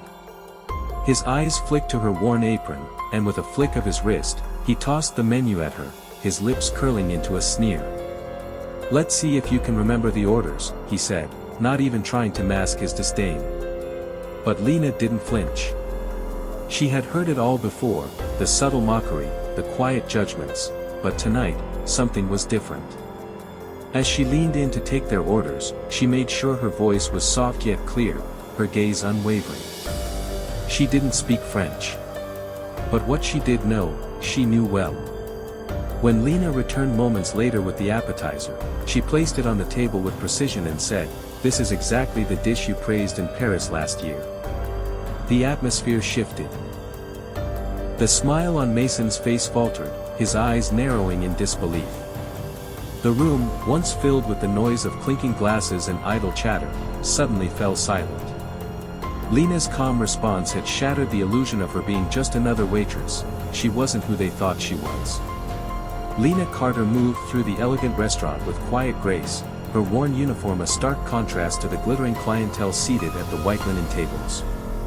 The chandelier overhead cast a soft glow on the polished floors, and the scent of fine wine lingered in the air. In this setting, Lena was the epitome of inconspicuousness. She blended in, unnoticed and unremarkable to the well-dressed patrons who passed by without a second glance. But beneath her modest appearance lay a hidden history, a past full of wealth, power, and sophistication. She didn't look like she belonged here. Her uniform was simple, the cuffs frayed from years of use, her hair neatly tied back in a functional bun, and her face bare of makeup. But Lena had once been a part of this world, born into a family that owned vast stretches of property in the city's skyline. Her father was a tycoon in real estate, and her mother a former diplomat fluent in 4 languages. They had raised her with the utmost discipline, teaching her to carry herself with poise, no matter the situation. But the world she had once known had crumbled. When her mother became ill, Lena left behind her life in luxury to return home and care for her. The world of economics and international business was no longer her domain. She was now serving at a table in an upscale restaurant, making ends meet. It wasn't the life she had planned, but it was a life she accepted without regret. As Lena moved through the room, carrying drinks and plates, the judgmental glances from patrons no longer bothered her.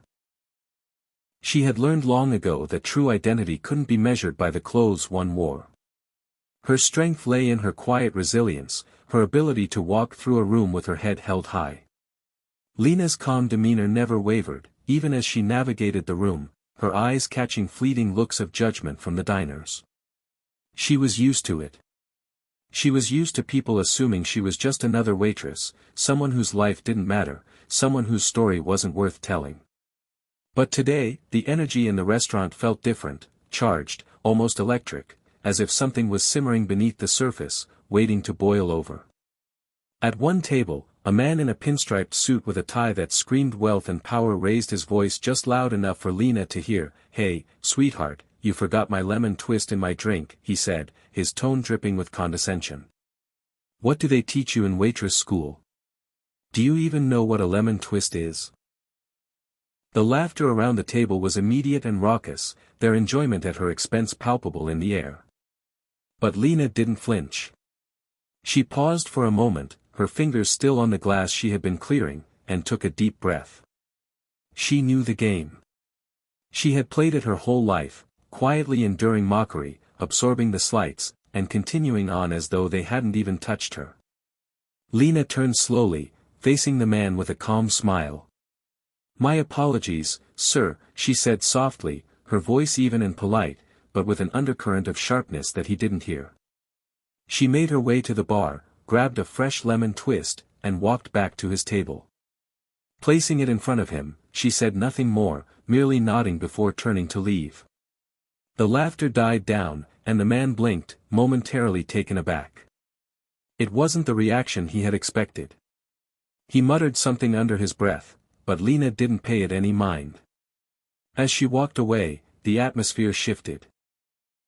The respect that had been absent just moments before was beginning to stir, quietly but surely. But Klaus Adler was not one to let things go easily. Lena's composed response had been a challenge he wasn't ready for. He wasn't about to let a waitress, especially one dressed so simply, outshine him in front of his assistant, Hans. He turned toward Anna, his voice raising just enough for others to hear. "Let's see if you can really remember this one," he said, flicking his hand dismissively as he rattled off an order in German, speaking so fast it sounded like a blur of words meant to trip her up. Duck confit with a sauce nobody could pronounce, grilled sea bass, and pasta with a list of ingredients that would make any chef's head spin. Don't forget the roasted asparagus and truffle mashed potatoes, and don't mess it up. Hans let out a laugh, the sound cruel and mocking, as he added his own demands to the list. The table around them began to giggle. Everyone seemed to enjoy the spectacle, watching as Lena was set up to fail. But Lena remained calm, her notepad still tucked neatly in her apron, her pen untouched. She didn't write anything down. She didn't need to. With quiet confidence, she simply nodded and walked away, leaving the table full of mocking laughter behind. Inside the kitchen, the noise of the restaurant faded, replaced by the rhythmic clattering of pans and the shouts of the chefs. But in her mind, Lena was focused. She wasn't just memorizing orders. She was preparing to show them something they hadn't yet seen. She wasn't just any waitress. When Lena returned to the table, she didn't speak a word. She simply placed the dishes down in front of Klaus and his assistant, each plate perfect, each dish exactly as he had described. No mistakes. No slip-ups. She then set a small, neatly written card next to Klaus's plate. It listed the ingredients of the dishes in both English and German, a detail Klaus hadn't expected. Lena didn't say anything. She simply smiled, a small but deliberate smile, and as she turned to walk away, she glanced over her shoulder and added, "I learned this recipe from the head chef in Hamburg. The one you mentioned last year in Berlin." The impact was immediate. Klaus's fork froze halfway to his mouth. Hans's smirk faded, replaced by confusion. The other diners who had been watching with amusement now leaned in, whispering among themselves. Lena had just revealed something that they hadn't expected, a level of knowledge and sophistication far beyond the persona she had projected. Klaus's face paled, his confident demeanor shattered. He looked at Lena, his mind racing as he tried to piece together the puzzle of this woman who was far more than he had ever assumed. But Lena didn't wait for his reaction. She simply walked away, her movement steady and graceful. The room, once filled with tension and mockery, was now still. The game had changed. And this time, Lena had won. Lena didn't need to say another word. The truth had been laid bare, and the room was left to digest it. The once judgmental patrons had shifted, their opinions now clouded by the unexpected revelation of Lena's past. She had come into the restaurant as an unnoticed waitress, someone easily dismissed by the glittering crowd. But now, she had become the center of attention for all the right reasons. Even as Klaus and Hans tried to regain control of the narrative, Lena remained unaffected. She continued her work, moving gracefully between tables, serving drinks, refilling glasses, never once acknowledging the newfound recognition. Her gaze remained steady, her actions precise. She didn't need applause. She didn't need recognition. What mattered was that, for the first time that night, the truth had risen above the facade. Her dignity had been earned, not through words or wealth, but through the silent strength that radiated from her every movement. And as Lena walked through the room, she wasn't just a waitress anymore. She was someone far more powerful, a woman who had nothing to prove, because her quiet dignity had already said it all. The tension in the restaurant had reached a boiling point, but Lena remained calm. She moved gracefully from table to table, the weight of her secret now lifting with each deliberate step. But Klaus wasn't ready to let go of the feeling that he had been outsmarted. He leaned back in his chair, trying to regain his composure, and called Lena back to the table. His voice was loud, almost too deliberate, as if he wanted everyone to hear. "Let's see how well you remember," he challenged in German, his words sharp and pointed.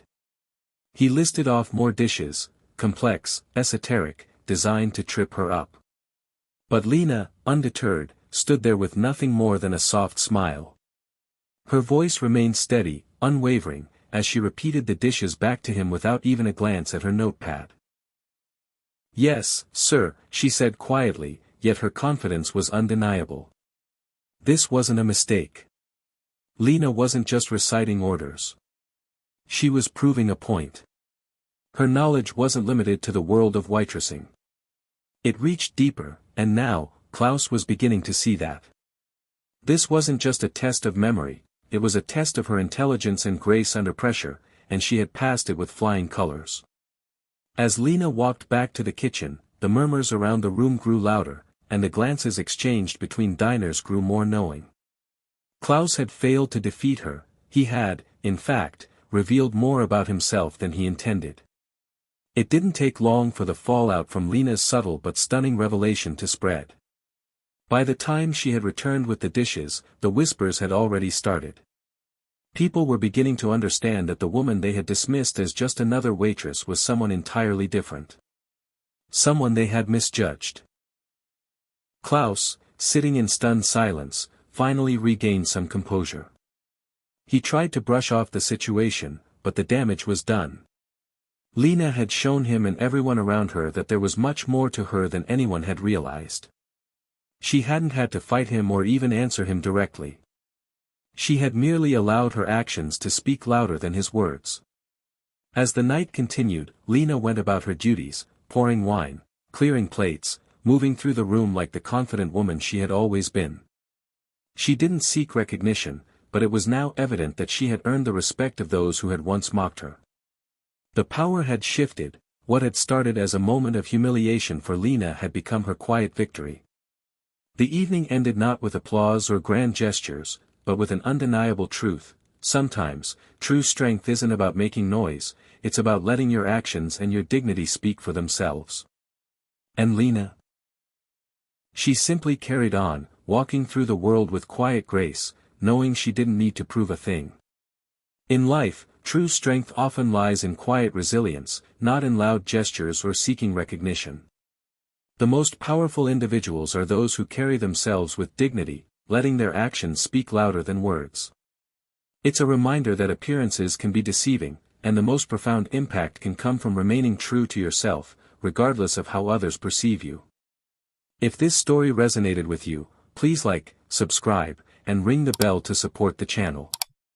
Let's continue sharing these valuable life lessons together. Ever wondered how a single moment can change everything? What if I told you a hidden hero emerged from silence? Stay tuned as we unfold a story of resilience, unexpected revelations, and triumph against all odds. But first, where are you watching from? Let me know in the comments below. Don't forget to like, share, and subscribe to the channel. It's your support that helps keep these powerful stories coming your way. The moment Maria Davis stepped into the training room, the atmosphere shifted. Whispers filled the air, and all eyes turned to her, eyes that judged before they understood. Maria, scarred from years of combat, wasn't your typical instructor. At 40, she was a woman who had survived battles most could never imagine. Her face bore the marks of an IED explosion that had taken her team, but not her spirit. She didn't belong here. Not among these young, cocky recruits who hadn't seen a day of real combat. But that didn't stop her from walking into the room with the quiet confidence of someone who'd fought, lost, and still stood. As she took her seat, Captain John Harris, leaning back in his chair with a smug grin, broke the silence with mockery. "Hey, Maria, got too close to the fire again." His words, meant to sting, echoed in the room. The others snickered, feeding off his cruelty. Maria's hands tightened around her coffee cup, but she didn't react. She didn't need to. They didn't know who she was. They didn't know what she had survived. Instead of responding, Maria stood up with deliberate calm, gathering her things. The room grew silent as she turned and walked out, leaving a lingering tension in her wake. What they didn't know was that Maria wasn't just a teacher, she was a legend waiting to be revealed. As the days passed, the whispers about Maria Davis grew louder. No one knew what to make of the quiet, scarred instructor who had earned the right to be here. Yet chose to remain silent. Maria wasn't just an instructor, she had a history that no one could understand. The woman who had walked past the young recruits with their mocking grins wasn't merely a figure to scoff at. Her past had shaped her into something much more formidable. At 18, Maria had left her small town in Nebraska, trading in her dreams of a normal life for the call of something bigger. The military had offered her an escape from a future steeped in poverty, but it gave her something far more valuable: purpose. What followed was 15 years of sacrifice, rising through ranks that often tried to break her. The scars on her face weren't just the result of one IED blast, they were a symbol of everything she'd survived. Her call sign, Widow 27, wasn't just a name chosen for drama. It was earned through precision and sacrifice. 27 confirmed kills across multiple missions that spanned the globe. She had been in combat zones most Americans would never even hear about, doing what was necessary to protect lives. But the scars, the ones people mocked, came later. They were from that fateful day in 2019, when a blast from an IED in the Afghan mountains took everything from her. Maria had been the only one to survive that attack, pulled from the wreckage of a burning vehicle, her body badly burned. But it wasn't the burns that haunted her, it was the loss of her fiancé, Marcus, and the memory of the explosion that claimed the lives of her entire unit. Maria wasn't here just to teach. She had buried medals in storage units and scrubbed her online presence clean. She had chosen a quiet life, trying to forget the ghosts that haunted her every step.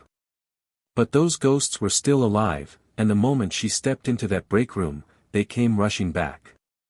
Yet, Maria stood firm, knowing that what she had lived through was far more than what any of these recruits could ever understand. They thought her scars were a joke. They thought they could break her with laughter. But what they didn't know was that Maria Davis had already conquered battles far bigger than anything they could imagine. It began with whispers, followed by snickers. As Maria entered the break room, the young recruits eyed her with judgment, their gaze lingering on the burn marks that marred her face like a map of trauma.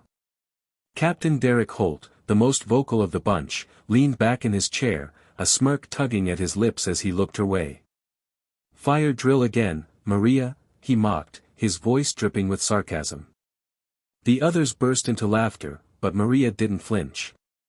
The taunting didn't stop there. Holt, clearly reveling in his power over someone he deemed less than, continued. "Looks like someone got too close to the grill," he said, his finger tracing along his own smooth face, mimicking the path of her scars. The room erupted in laughter again, feeding off Maria's silence. Her hands trembled slightly, but she didn't raise her voice.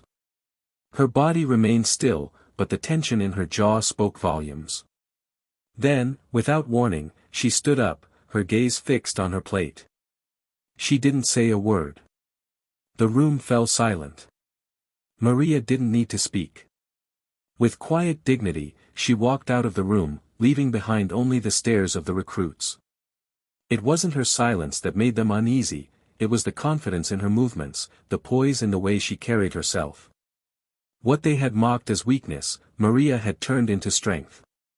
What was once mockery now became respect. Maria Davis had spent years hiding from the world, but her past was about to catch up with her in ways no one could have imagined. The story of Maria's past had always been a mystery. The recruits and even the higher-ups at the academy couldn't understand why she remained in the shadows. A top-tier special operations agent turned basic firearms instructor. It didn't make sense. But as her story slowly started to unravel, so did the prejudices that had formed around her. Maria had never chosen the limelight. After surviving the horrors of Afghanistan, she had left behind a life of medals and glory to serve in silence. Yet, every day she stood in front of new recruits, she secretly carried the weight of those she lost, the faces of her fallen comrades burned into her mind. The burned scars were the least of her trauma. She had spent years masking the horror, the nightmares, and the grief. It was during a routine day that General Harrison entered the academy for a surprise inspection. Her sharp eyes immediately honed in on Maria, who stood quietly in the back row of instructors. Unlike the others, Maria didn't try to draw attention to herself. But as Harrison watched her, something clicked. She recognized the posture, the quiet discipline that spoke volumes. This was no ordinary instructor. Harrison had seen it before. The general's eyes softened as she made the connection, and she made a mental note to investigate further. Later that day, the routine inspection turned into a moment of revelation. When it was Maria's turn to demonstrate her marksmanship, the room held its breath. The precision in her shots was impeccable, beyond the skill expected of an ordinary instructor. Harrison's suspicion was confirmed. Widow 27 had returned, not as a legend, but as a quiet, unassuming teacher who had no desire to be recognized. However, her past was about to be unveiled in a way no one could ignore. Part 5, The Unveiling. It was a moment frozen in time. The room, once filled with mockery and disrespect, now stood at attention, witnessing the silent power that Maria Davis possessed. As General Harrison stepped closer to Maria, her gaze never wavered. The room was silent, only the soft hum of the fluorescent lights above could be heard. Harrison, her eyes intense with recognition, approached the scarred woman with reverence that caught everyone off guard. With a simple gesture, the general asked Maria to step forward.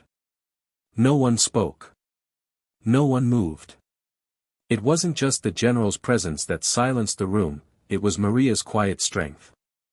The camera focused on Harrison's eyes as they narrowed, almost searching for something deep within Maria's composure. And then it clicked. Widow 27, she whispered. The words hung in the air, heavy with history.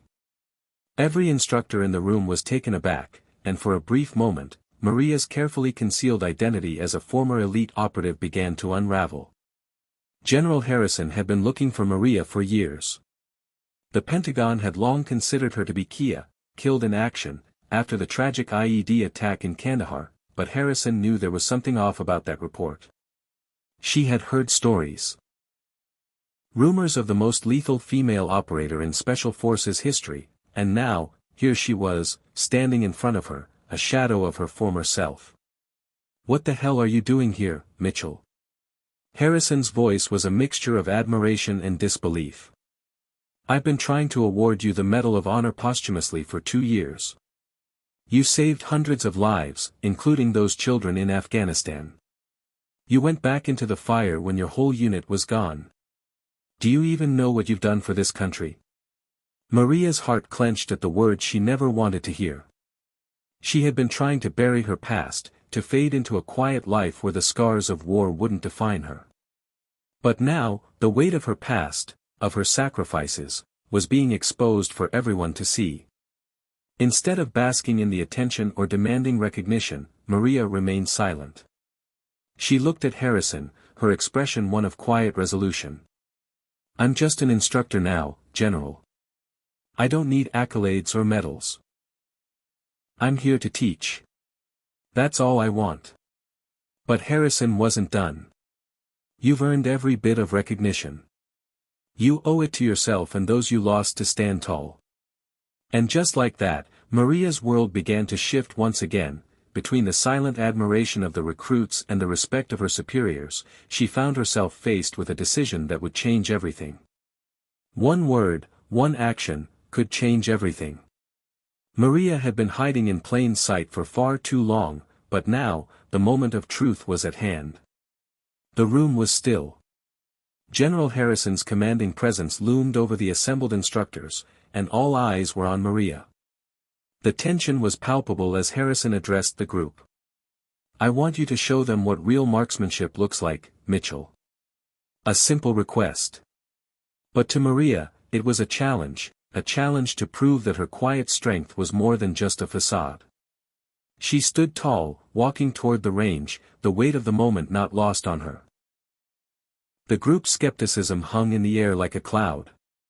Could this scarred woman really be the elite operative she once was? Maria grabbed the rifle, and as soon as her fingers wrapped around the stock, something inside her clicked. The years of muscle memory came rushing back. Every adjustment, every breath, was instinctive. No hesitation. No thought. Just pure precision. One by one, she fired. The sound of the shots echoed through the range, but the real shock came when the targets fell, perfectly.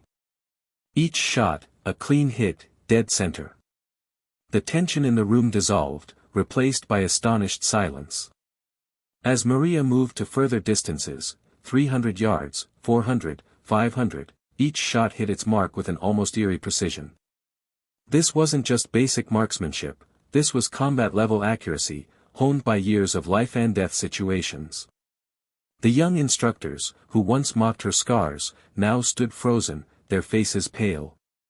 Even Captain Derek Holt, who had led the mockery, was stunned. But it wasn't just the precision that floored them, it was the confidence. The quiet, unyielding resolve that she displayed in each movement. As Maria lowered the rifle, General Harrison's voice cut through the silence, loud and commanding. This is Sarah Mitchell, widow 27. 27 confirmed high-value targets eliminated. Her intelligence work saved over 1,200 American lives. And those scars? Harrison gestured to Maria's face, now lit by the setting sun. They earned her the right to be here. To be respected.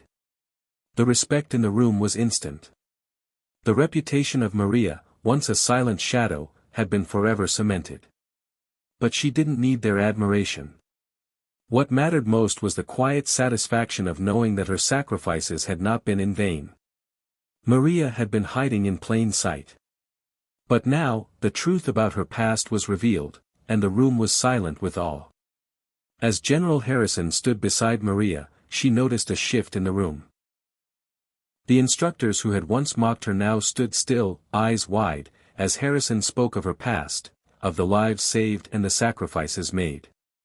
For the first time, Maria felt seen, not just as an instructor, but as the elite operative she had been. The mockery that once fueled her isolation turned to regret as Harrison's words cut through the air, widow 27, 27 confirmed high-value targets eliminated. Over 1,200 lives saved.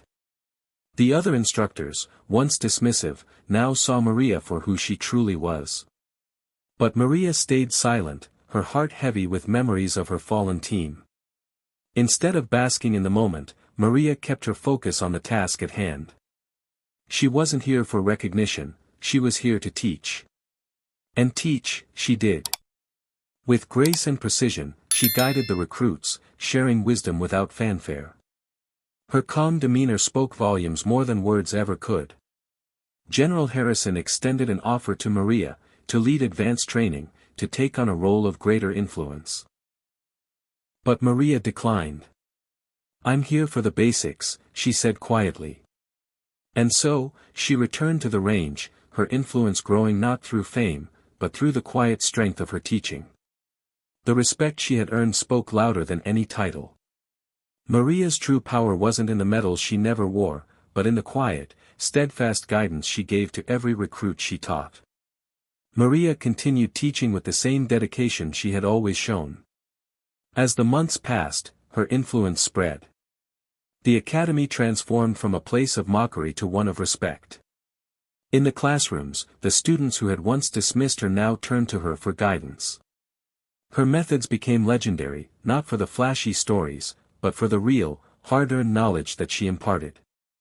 The students began to score higher than ever before. They understood the importance of competence over arrogance, survival over glory.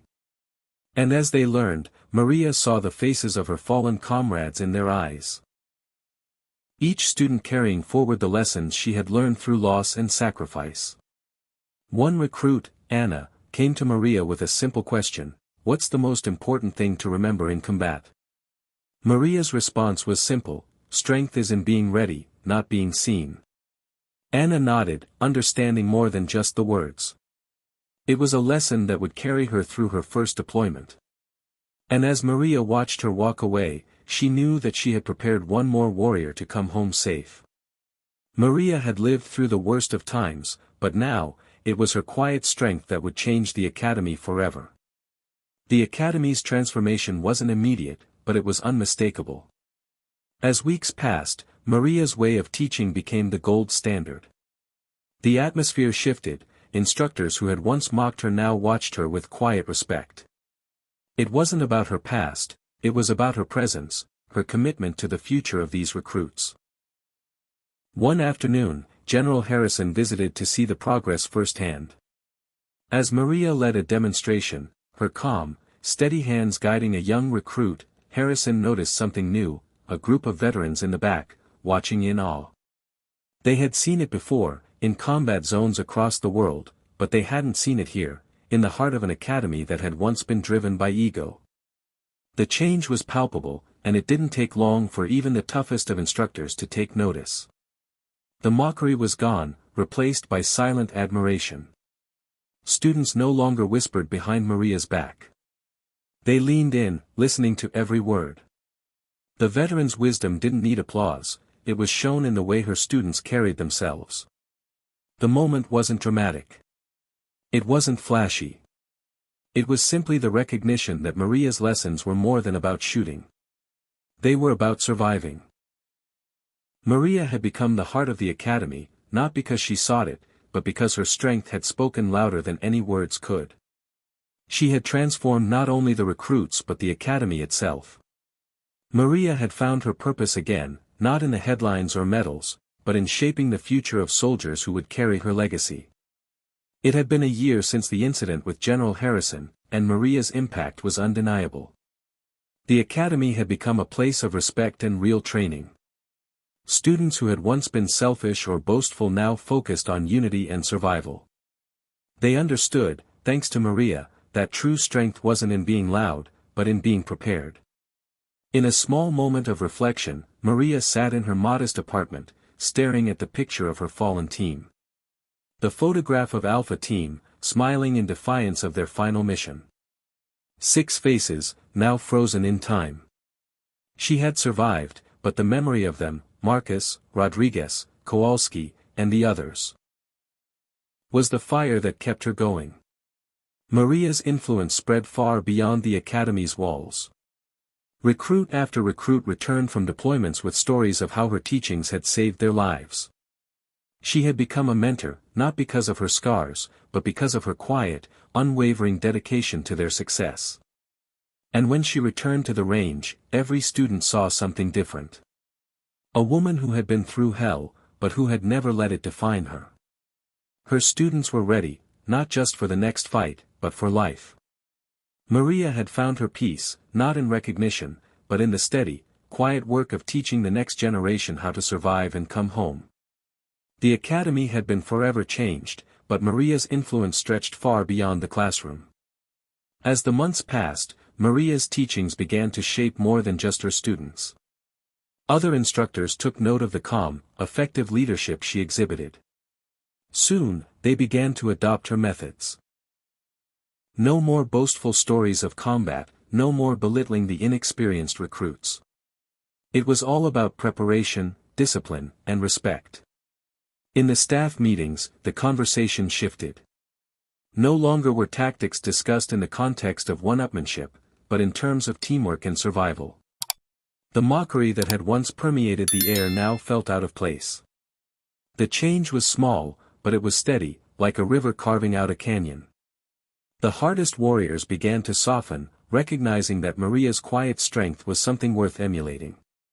Maria never spoke about her past.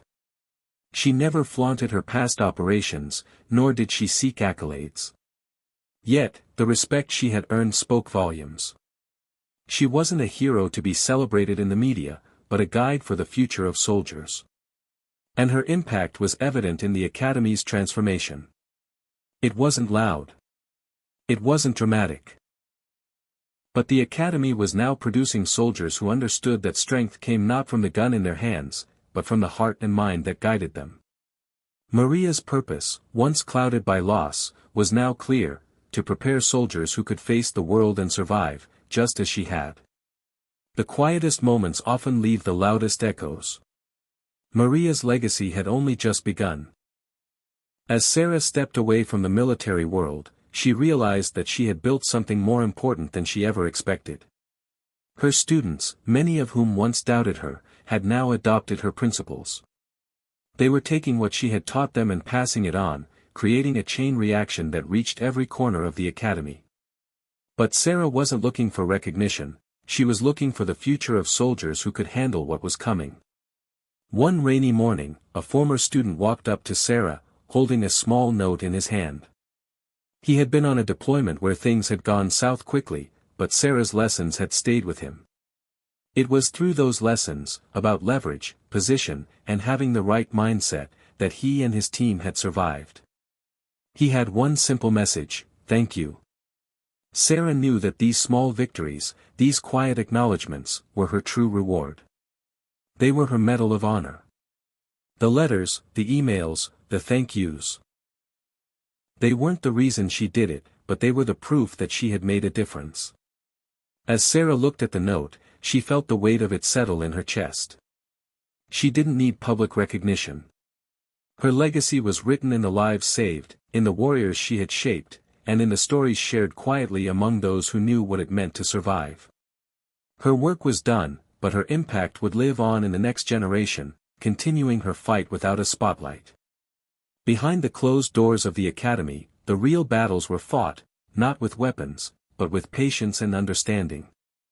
Sarah's influence reached those who were willing to listen. While some still mocked her scars, they couldn't deny the results. Her students were becoming better prepared, more resilient, and more focused. They respected her not for her past, but for the steady guidance she provided each day. As the academy grew, the atmosphere changed. Instructors now shared tactics and experiences, not to boast, but to teach. The selfishness and bravado that once plagued their training sessions faded. Even those who had once dismissed Sarah began to acknowledge her mastery, though none dared ask for her secrets. One morning, Sarah saw a familiar face among the recruits. It was Anna, the young woman who had once struggled to carry her rifle. Now, she stood confidently, rifle in hand, ready for whatever challenge lay ahead. Anna approached Sarah after the session, her voice soft. "I remember what you taught me about strength, about being ready. It's not just about the weapon." Sarah nodded, seeing the change not just in her, but in the entire academy. Sarah's work had become more than lessons on the range, it had become a way of life. The recruits now learned that true strength wasn't about dominance, it was about respect, survival, and self-awareness. Sarah had taught them not just to shoot, but to live with integrity and purpose. And that was the most important lesson of all. In life, true strength doesn't come from how loudly we speak or how much we boast, but from the quiet resilience to endure hardship and help others along the way. It's about rising above mockery and judgment, staying true to your values, and leading by example. The greatest victories are often those unseen by the world, lived out in small, quiet moments. Embrace humility, build others up, and recognize that the most meaningful impact is often in the lives we touch and the wisdom we share. If you resonate with this, please like, subscribe, and ring the bell to support the channel. Have you ever wondered what it truly means to be a hero? What if the biggest heroes were never recognized? If this story intrigued you, drop a comment and let us know where you're watching from. Don't forget to like, share, and subscribe to support the channel, so we can keep bringing you more stories that make you think. Lena Donovan had always moved through the halls of Fort Liberty unnoticed. In the quiet hum of the military base, her presence was a whisper, someone who worked diligently, who blended in, who never drew attention to herself. But that morning, things would change. As she walked past the main gate, she was stopped by Sergeant Miller, a man with an eye for what didn't belong. His eyes scanned her appearance, work boots, worn jacket, faded jeans, and immediately, suspicion flickered in his gaze. He didn't see the woman who had worked silently behind the scenes for years. He saw an outsider. "You don't belong here," he sneered, grabbing her badge from her neck before she could react. His voice cut through the air, loud enough to turn heads. "Move along, civilian." But Lena stood still, calm, almost expecting this moment. Captain Barnes, walking by with his coffee, noticed something unusual as Miller pushed her away. Her sleeve had slipped up just enough to reveal a faded but intricate tattoo on her arm.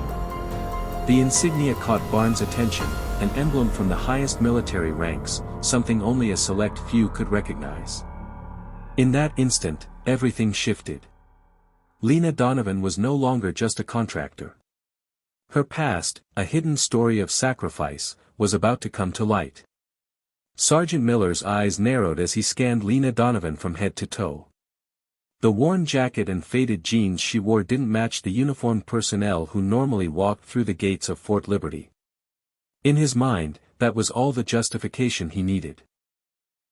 Without any hesitation, he yanked her badge from her neck, his fingers tightening around it. "Move along, civilian. You're not welcome here," he barked, his voice sharp enough to catch the attention of nearby soldiers. They watched as he pushed her toward the civilian lot, their expressions a mixture of curiosity and judgment.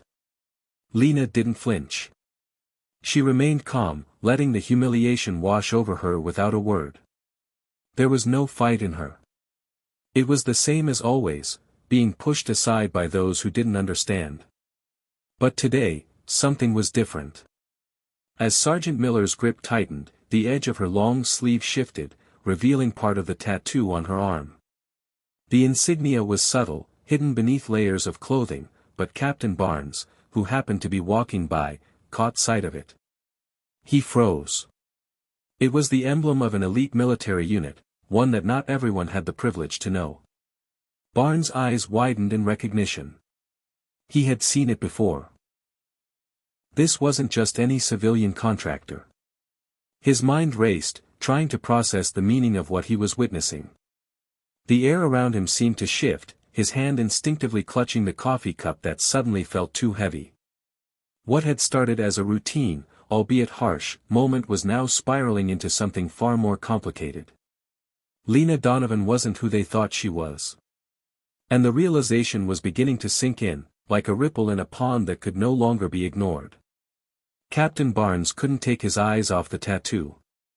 It was unmistakable, a symbol that spoke of deep military knowledge and high-level security clearance. He had seen the insignia in classified reports and top-secret briefings. This was not the emblem of just anyone. It was the mark of a highly respected and highly secretive military unit, the 52nd Combat Engineering Battalion. He knew what it meant. He knew the kind of operations this unit undertook. The kind of danger they faced. The kind of sacrifices they made. And suddenly, Lena Donovan wasn't just a contractor. She was someone with a history that went far beyond the civilian world she now inhabited. Her past wasn't something she talked about. It wasn't something anyone knew. But Barnes could see it now, like a flicker of something hidden beneath the surface. Her calm demeanor, the military precision in her every movement, it all started to make sense. Lena was no ordinary civilian contractor. She had seen combat. She had been to hell and back. Barnes quickly waved over his radio, calling for someone to confirm what he had seen. The recognition in his eyes was palpable as the pieces began to fall into place. He had just witnessed a revelation, but even more important, he knew this was just the beginning. The truth about Lena Donovan was far deeper than anyone could have imagined. Lena Donovan had never wanted to be seen. She had spent the last few years building a life far from the one that once defined her. A life in the shadows, a life where she could keep the past buried beneath layers of secrecy. But the truth was, that past could never truly be erased. Lena had been Kia in Afghanistan. She had been declared dead after a horrific explosion, the kind of explosion that shattered everything. The kind of explosion that left no hope for survival. But Lena did survive. She had crawled from the rubble, buried for days, her hands bloodied and bruised as she fought her way back to life. What followed was a life she never expected. The military had made her a ghost. A name on a list of those who were lost. She was given a new identity, a civilian one, far from the battlefield where she had earned her place. Far from the friends she had lost. But none of that mattered now. What mattered was the work she did, work that helped keep the military's systems running. The work that kept Fort Liberty's infrastructure intact. And it was work she did with precision, with care, with a level of expertise that suggested there was far more to Lena Donovan than anyone knew. Her life was built on secrets, on a promise she had made to remain invisible. But as Captain Barnes looked at the tattoo on her arm, the first cracks in her carefully constructed silence began to show. The tattoo was more than a mark on her skin. It was a map, a history written in ink. Each line, each curve, held the weight of a past that Lena had never shared. The 52nd Combat Engineering Battalion insignia was the first clue. It was a symbol of elite service, of courage, of sacrifice. It wasn't just a badge, it was a testament to everything Lena had done before she had vanished into civilian life. But it was the rest of the tattoo that told the deeper story. Beneath the insignia were names, names etched in elegant script, each followed by dates and locations. These weren't just dates. These were coordinates. Coordinates that pointed to military operations in Afghanistan, operations that Lena had been a part of. Some of the names were familiar to Lena, brothers in arms who had fought beside her, who had given their lives in the same hell she had lived through. But it was the last part of the tattoo that told the most personal story. Two simple notations, followed by dates and coordinates, marked the moments that had forever changed her life. A bronze star and a purple heart, decorations for bravery in the face of unspeakable danger. These weren't just awards, they were symbols of the sacrifices Lena had made, the risk she had taken. They were the silent markers of a woman who had risked everything for her country. And yet, here she stood, in a place where no one knew her story. In a place where the truth was hidden beneath layers of secrecy. A woman whose past had been buried, until now. As the truth about Lena Donovan began to spread, the base's perception of her shifted. No longer was she the quiet contractor who arrived each day with her tool belt and quietly fixed systems. She was now someone different, a decorated war hero who had been living in plain sight, her past hidden behind layers of civilian life. Captain Barnes, who had once only known Lena as a professional, now saw her in a new light. He knew the implications of what he had just discovered. He also knew that this discovery would change everything. But before he could process the magnitude of what he had learned, the base commander was already being informed, and the wheels of truth began to turn. Rodriguez, the man who had judged Lena so harshly, now found himself facing the consequences of his actions. His assumptions, based on nothing but appearances, had led him to persecute someone who had given more than he could ever understand. The harassment he had inflicted on Lena would now come back to haunt him. As Lena's true identity was revealed, the base members who had once dismissed her began to see her differently. They began to understand the quiet dignity she had carried with her, the courage she had shown when no one was looking. Lena's life was no longer just about fixing pipes and power systems. It was about something much greater, the silent service of a woman who had given everything, and who had chosen to live in the shadows, away from the public eye. Lena Donovan had never wanted recognition. She had never asked for it. Her military career had been one of quiet sacrifice, and now her civilian life mirrored that same quiet service. She didn't want ceremonies or public applause. She had made a promise to stay dead, to live in the shadows where her past couldn't find her. But that didn't mean she was not a hero. She was still saving lives every day, still working in the same precise, disciplined way that had earned her the respect of her fellow soldiers. Now, as the base learned the truth, they began to recognize her for who she truly was, not just a contractor, but a woman who had given everything for them. Yet, Lena didn't want any of it. She didn't need the medals, the praise, or the attention. She had already given everything she could. What mattered now was doing her job, continuing to serve without recognition. It was the only thing that had ever truly mattered to her. In the quiet of the base, Lena continued her work, fixing broken systems and unseen problems, while the world around her began to understand the depth of her sacrifice. She was no longer just Lena Donovan, the contractor. She was the quiet hero, the one who had given everything and asked for nothing in return. Sergeant Miller had no idea what he had just unleashed. What started as a small act of prejudice against Lena Donovan had now spiraled into something much bigger than he could have ever imagined. The truth about Lena's past had turned the base's perception of her upside down. What once seemed like a quiet, ordinary woman was now revealed to be a decorated war hero. Rodriguez's vendetta against Lena had grown into a campaign of harassment. But as his actions were exposed, it was clear that he had been wrong about her.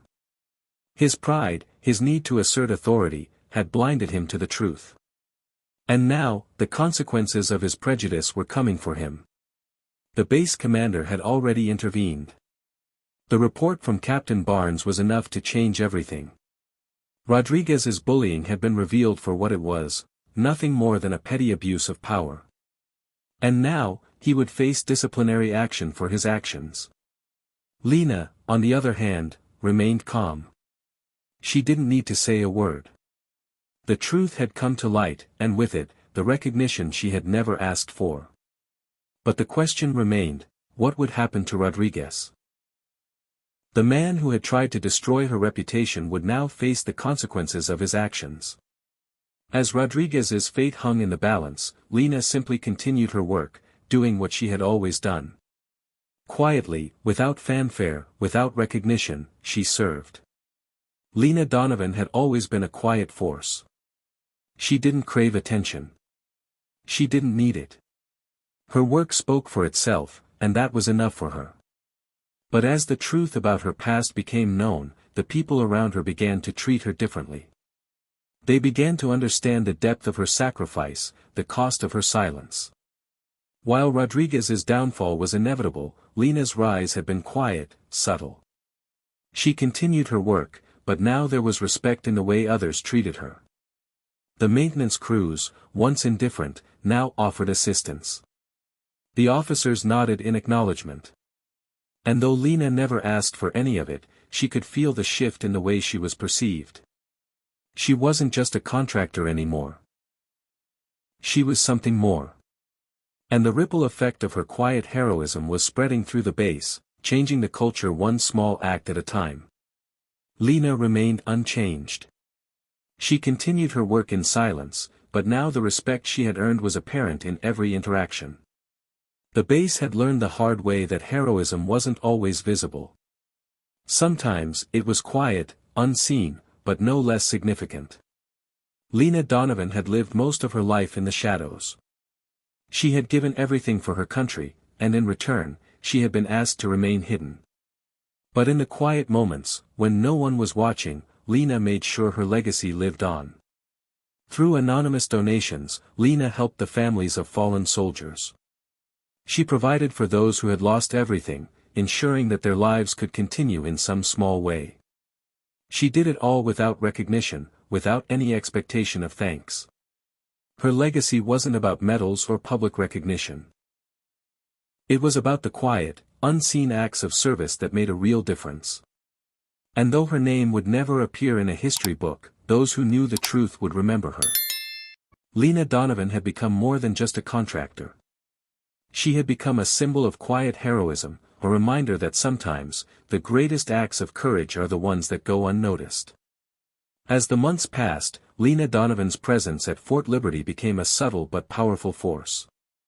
She worked diligently on every project, fixing broken systems, ensuring that the military infrastructure remained intact. Her colleagues, who had once viewed her with indifference, now recognized the quiet authority she carried. They had learned her story, or at least enough of it, to understand that Lena was no ordinary contractor. She had earned her place through actions, not words, and her work spoke volumes. Her influence spread beyond the walls of her work area. Every time someone mentioned her name, there was a new tone of respect not born from formal recognition but from understanding the sacrifices she had made. Lena didn't need parades or ceremonies. She had long since stopped seeking validation. But the respect she received was still meaningful, still something that showed the power of silently serving without the expectation of applause. And yet, even as the base slowly shifted its perception, one lingering figure remained in the shadows, Rodriguez. His once unshakable confidence had been shattered, and his career had stalled in the aftermath of his prejudice. Isolated from his former allies, he watched as the base's culture changed, growing uncomfortable with the newfound respect Lena commanded. He had underestimated her. The change at Fort Liberty wasn't loud. It didn't come with grand speeches or dramatic ceremonies. It was in the small moments. The nods of acknowledgement when Lena passed by, the way the maintenance crew went out of their way to assist her, or the silent respect from the officers as they saw her doing the work she had always done. The change was in the quiet understanding that true heroism didn't require recognition. It only required the opportunity to serve. Rodriguez, once a source of tension for Lena, had become a relic of the past. His career, once built on rigid hierarchies and assumptions, had faltered. Meanwhile, Lena's influence quietly continued to grow. Those who had once dismissed her were now among her most loyal allies. The change she brought about was subtle, but it was undeniable. Her silent revolution was taking root. Lena's work at Fort Liberty never stopped. She continued to lead critical infrastructure projects, ensuring the base operated smoothly. But beyond the walls of the base, her contributions went unnoticed by most. Through anonymous donations, Lena helped the families of soldiers who had been left behind, paying off medical bills, covering college tuition, and ensuring mortgages were paid. No one knew who the mysterious benefactor was, just that someone was watching over those who needed it most. This was Lena's true legacy, the one she had chosen to leave behind. It wasn't about medals, speeches, or ceremonies. It was about making a difference in the lives of those who couldn't fight for themselves. Her generosity, her quiet acts of service, were the true markers of her heroism. And though she would never step into the limelight, her influence would ripple out far beyond Fort Liberty's gates. As Lena's time at the base continued, the transformation was becoming complete. She had gone from being an outsider to an integral part of the base's daily operations. But it wasn't just the base that had changed. The people around her had been altered as well. They had learned to see past the surface, to recognize the quiet strength in those who didn't seek attention. Rodriguez, who had once thought himself above it all, had been removed from any significant position. His downfall had become a cautionary tale, a reminder that assumptions and prejudices could blind even the most steadfast individuals. The base had learned that heroism could take many forms, and not all heroes wore uniforms or marched in parades. Lena Donovan's name would never appear in the official records. Her medals would remain tucked away in a drawer, hidden from the world. But in the quiet corners of Fort Liberty, her legacy lived on. It lived in the respect that others gave her, in the small moments of acknowledgement that rippled through the base, and in the lasting impact of her silent service. True heroes, Lena had shown, don't need applause. They only need the opportunity to continue serving, and in her case, the opportunity to do so in silence. In life, true heroism often goes unnoticed. It's not always about public recognition, but about quietly serving, making a difference in the lives of others without seeking applause. The most valuable contributions are often the ones made in silence, with dedication and integrity. It's a reminder that character is built not on what others see, but on what we do when no one is watching. If you resonate with this message, don't forget to like, subscribe, and ring the bell to support the channel. Let's continue sharing these life lessons together. Imagine being judged by your appearance, only to shock everyone with a single sentence. What would you do? If this story caught your attention, leave a comment below and let us know where you're watching from. Don't forget to like, share, and subscribe to support the channel, so we can keep bringing you more incredible stories like this one. The tension in the room was palpable as the grand negotiations between the British and Sheikh Amir, a powerful billionaire, took a sharp turn. With a quick motion, Sheikh Amir slammed his hand on the table, his anger rising as he muttered a sharp insult in Arabic, his eyes glaring around the room. His words were like daggers, meant to cut through the fragile diplomacy in the air. No one in the room understood his words, but the sense of offense was clear. A palpable silence filled the space, broken only by the sudden sound of a waitress, Emily Matthews, quietly mopping nearby. Without a moment's hesitation, she lifted her head, her expression calm, and responded in flawless Arabic. The room froze. Sheikh Amir, mid-stride toward the door, halted. His eyes locked onto Emily, his expression shifting from fury to stunned disbelief. Who was this woman who had dared to step into his world and speak his language? As the room watched, Emily stood tall, her presence now commanding the attention of everyone present. Her simple uniform and unremarkable appearance suddenly seemed insignificant, her words carried weight, and they were not to be ignored. The balance of power had just shifted. The room was thick with tension as Sheikh Amir, still standing with his back to the group, paused mid-step toward the door. His face contorted in confusion as Emily Matthews, the waitress he had just insulted, spoke with an impeccable, unaccented Arabic that echoed through the room. Her words cut through the silence, effectively shifting the power dynamic in an instant. "Forgive them, Your Excellency," she said softly but with authority. "That is not what they meant. They intended to assure fair partnership." The simplicity and clarity of her words, spoken in perfect Arabic, stunned everyone. As Emily finished, her eyes met Sheikh Amir's gaze, and for a moment, the air seemed to stand still. His initial anger faded, replaced by a piercing curiosity. He turned slowly, narrowing his eyes, assessing her with a new intensity.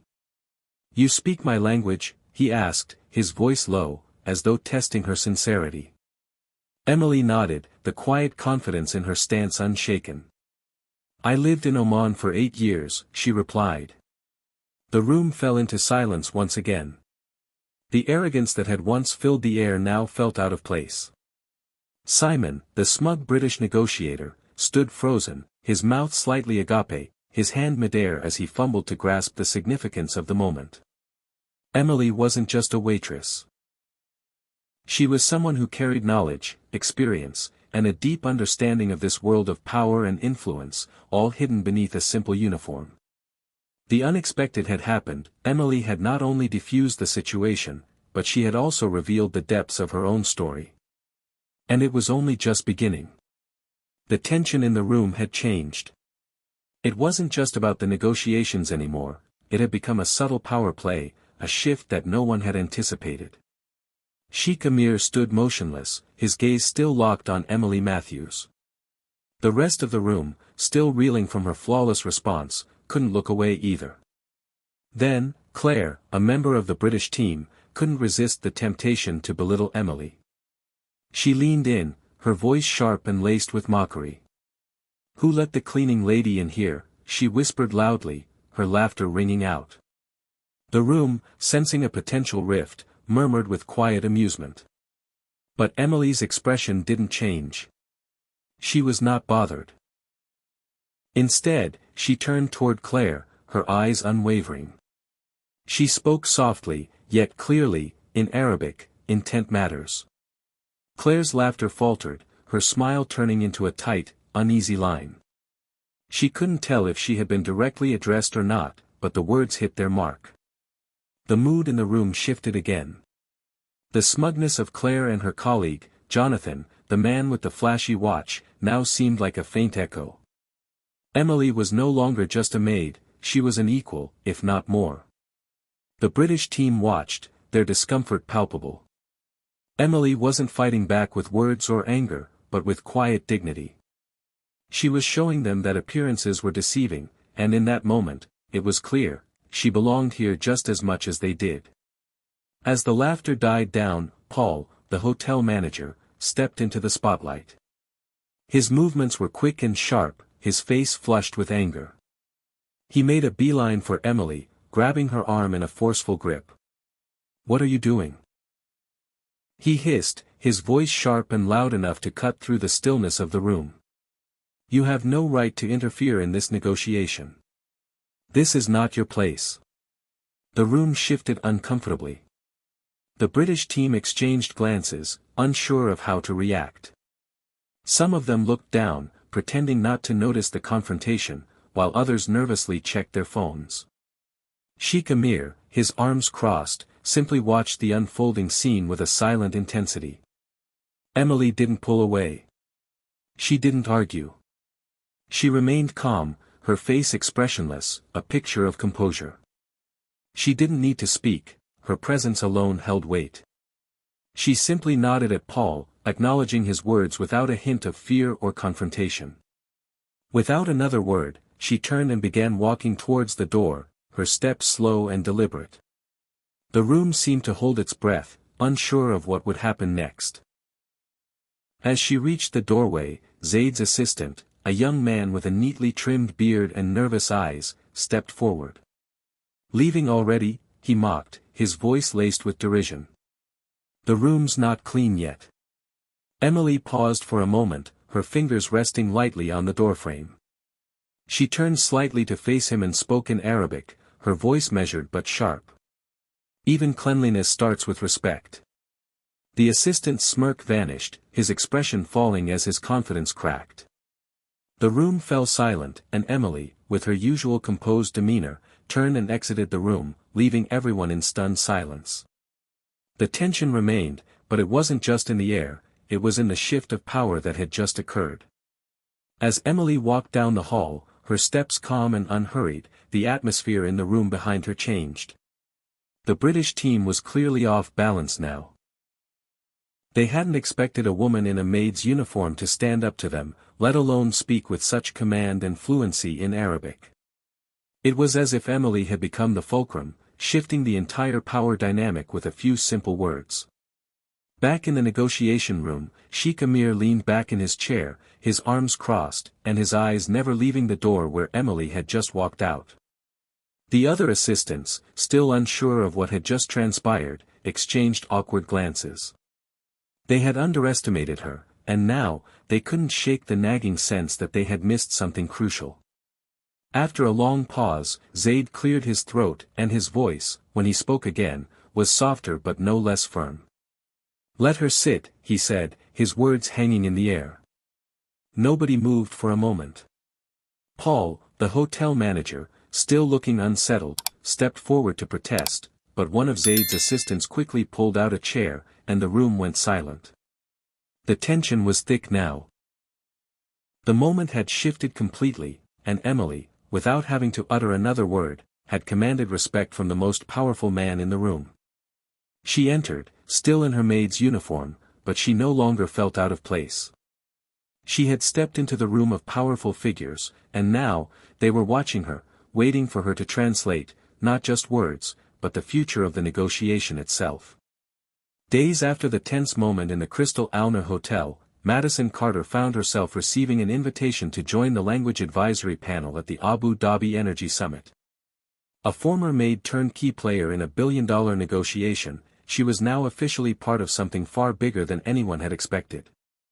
Madison had taken the room's breath away, and now, she was taking the world's attention. People who once ignored her began to see her as a force to be reckoned with. Her invitation wasn't just a recognition of her linguistic skills, but also a symbol of her strength, intellect, and grace under pressure. The world had underestimated her. But now, it had no choice but to acknowledge her brilliance. And as she moved forward, Emily, quiet, steady, and unassuming, had found her place among the most powerful, redefining her role in the world with every step. As Madison's reputation soared, the consequences for those who had mocked her were swift and inevitable. Paul, the hotel manager, found himself quietly replaced, his career crumbling as the fallout from his confrontation with Madison reached its peak. Tara, the snide hotel clerk, saw her reputation tarnished, and soon after, her sponsorship deal was pulled. Even the British team, once smug in their assumptions, suffered the repercussions of their underestimation of Madison. Contracts were lost, and reputations shattered. But Madison? She didn't seek revenge. She simply continued to work, her focus never wavering. Her quiet strength had proven to be more powerful than any insult, any mockery, or any position of power. In the end, she had shown the world that the true worth of a person was never tied to their title, but to their character and ability to persevere. Madison's success continued to grow. Her influence at the Abu Dhabi Energy Summit marked the beginning of a new chapter in her life, one that saw her rise from a maid to a linguistic specialist in the highest circles of global power. Yet, through it all, Madison remained humble, letting her actions speak louder than any words could. Back in the hotel, the staff began to treat her with respect, not because of her newfound title, but because of the quiet dignity she had always carried. The respect she had earned, not through force, but through grace, became a lesson for all. Madison had shown them that true power doesn't come from status or wealth. It comes from staying true to yourself, no matter how the world may try to define you. In life, true strength often lies in quiet resilience, not loud proclamations. Madison Carter's journey teaches us that respect is earned through integrity, knowledge, and grace under pressure, not by titles or appearances. No matter how others perceive you, stay true to your values and let your actions speak louder than words. The world may underestimate you, but with patience and quiet confidence, you can shift the narrative and define your own worth. If you resonate with this story, like, subscribe, and ring the bell to support the channel, so we can continue sharing inspiring lessons together.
Did you know that a logistics officer turned the tide of an entire mission, single-handedly saving a squad in a deadly kill zone?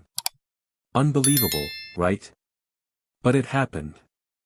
If you're curious to know how, drop a comment and tell me where you're watching from.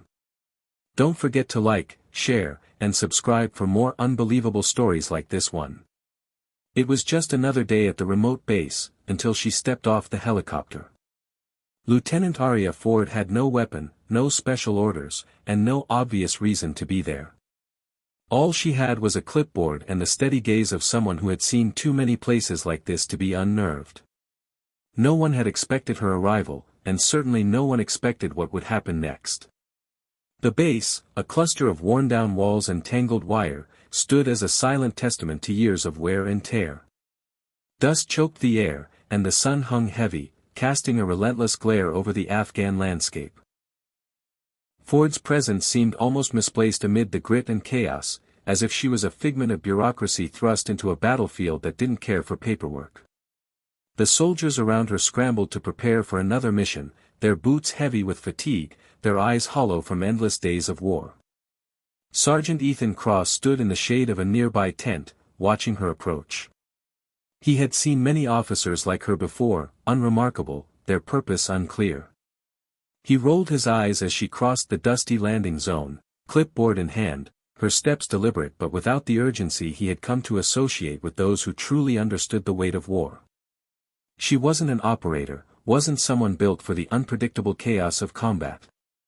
She was, in his eyes, just another logistics officer. What's she doing here? Cross muttered under his breath, his irritation rising as the mystery deepened. But Ford's gaze never wavered, and as the dust from the helicopter settled, she did something few had the nerve to do. She simply stood there, absorbing the heat and grit, her eyes locked on the horizon. She wasn't flinching. She wasn't ducking. And that was the moment Cross realized something had changed. This was no ordinary officer. This was no ordinary day. Ford had arrived, and no one, not even Cross, knew yet how much her presence would alter the course of this mission. The briefing room was thick with the weight of unspoken fears. Lieutenant Arya Ford sat at the back, her gaze unwavering as Sergeant Ethan Cross and the others discussed the hostile terrain they were about to face. Despite the tension that gripped the room, Ford's presence seemed like an afterthought, a logistics officer sent to observe, they all assumed. No one took her seriously. Cross watched her, irritation bubbling under the surface. She didn't belong here, he thought. The scar. The valley that had claimed so many lives, was no place for someone like Ford. The men who had gone before had returned battered, broken, or not at all. Yet, there she was, scribbling notes with that quiet precision that unnerved him. She didn't ask questions. She didn't interrupt. It was as if the briefing held no surprises for her. "She's just here to watch," Cross muttered to his comrade, Sergeant Ben Carver. "They want us to babysit a logistics rep while we go into that hellhole." Carver, equally unimpressed, spat in the dust. "Guess that's what they think will keep us alive, a clipboard and some observation." But Ford was not one to conform to the stereotype they'd placed her in. As the conversation continued, her pen moved steadily, marking points that seemed trivial to the others but held a different weight for her. She glanced at the screen, her eyes locking onto the terrain features with an intensity that Cross could not ignore. She wasn't just taking notes. She was calculating something. She was assessing. Cross felt a flicker of doubt. There was more to Ford than her quiet demeanor. Something in the way she focused so intently on the maps and coordinates suggested she knew more about survival in this terrain than anyone could have expected. The day had come. Echo Squad, along with Ford, was about to embark on a mission into the Scar, the valley that had already swallowed whole squads and left no trace. The convoy rolled out as planned, and Ford, now silent, settled into her seat in the Humvee. Her bag was at her feet, and her eyes never left the horizon. The men in the convoy spoke little, their focus narrowing with every mile closer to the heart of the Scar. Maris, the squad leader, glanced at Ford from time to time, wondering if she truly understood what was about to happen. "Optimal vantage point," she had said when asked about her role. Yet, the way she carried herself now, more operational than administrative, unsettled him. "You planning to join the patrol, ma'am?" Cross asked, his voice laced with disbelief. Ford's answer was simple, as usual, I'll observe from the optimal vantage point. Maris watched her with growing concern. Optimal for observation isn't optimal for survival. The scar's no place for an observer. Ford met his gaze. Then I'll try not to get in your way. Something about her confidence made Maris pause. For the first time, he wondered if she wasn't just another officer who had never seen combat but someone who understood what this mission truly entailed. As the convoy neared the edge of the scar, the radio chatter began to grow sparse. The seriousness of the mission weighed on everyone. But Ford, unfazed, continued to observe, her every movement methodical as she scanned the terrain with sharp eyes. This wasn't just about taking notes anymore. Ford was about to show them she was far more than they had assumed. The convoy halted at the ridge overlooking the scar, the valley below both peaceful and deadly. The soldiers dismounted, checking their weapons and adjusting their gear for the descent. Ford remained behind, exactly as Maris had instructed. She set herself up behind an outcropping of rocks, using binoculars to scan the valley below. Her posture was calm, but her mind was calculating. Echo Squad prepared for the worst. They knew the terrain better than anyone, yet no amount of preparation had kept previous teams safe. As each man checked his gear one last time, the weight of the situation hung heavy in the air. The scar had a way of swallowing everything, the enemy, the soldiers, the mission. Observer stays here, Maris said, his voice firm but not unkind. Ford simply nodded, her attention still focused on the valley. The men knew the risks. They'd been here before, and they knew how quickly things could go wrong. Down in the valley, nothing seemed out of place, not yet. The scar's deadly grip was invisible, like a quiet predator watching from the shadows. Ford, however, wasn't just observing, she was studying the environment, watching for signs of life hidden in the rocky expanse. She wasn't here to file reports or take notes. She was here because, somehow, she knew the odds weren't as stacked against them as they appeared. The moment Echo Squad began their descent, Ford's voice came over the radio, calm as ever, maintain calm schedule. 30 minutes in. It was business as usual. But behind her calm exterior, Ford was already preparing for what came next. What she had seen from the ridge, and what the squad didn't yet know, was that the scar had underestimated her. And the tide of the mission was about to shift. The quiet on the radio stretched for what felt like hours. Echo Squad's routine radio checks, once a lifeline, now became nothing more than static. Sergeant Ethan Cross stood rigid at the edge of the ridge, watching the valley with growing unease. They had passed the first checkpoint without issue, but now, silence. Echo 1 to Overwatch, Cross's voice crackled over the radio, but there was no response. For a moment, Cross felt something cold tighten around his chest. Something had gone wrong, but he couldn't place it. His gaze snapped to the horizon, where the shadows of the scar seemed to stretch further than before. He was used to the silence of a tense mission, but this was different. This silence felt like a trap, like the calm before an inevitable storm. Echo 1 to Overwatch, status report, he repeated, his voice gaining urgency. But again, only static answered. They had lost contact with Ford, their designated observer, and it wasn't like her to go quiet. Then, the sound of gunfire broke the silence. It was sharp, brief, and unmistakable. The noise echoed through the valley. And this time, it wasn't coming from their position. It was coming from above. Ford, the logistics officer who had been dismissed as an observer, was now doing something no one expected. Cross's eyes widened. Someone's up there, he muttered. He was the first to realize it wasn't the enemy opening fire. It was Ford, moving with calculated precision. She was neutralizing the threat, clearing the path where Echo Squad had been pinned. And now, the scar, which had held them frozen in place, was coming alive with the sound of warfare, but it wasn't aimed at them.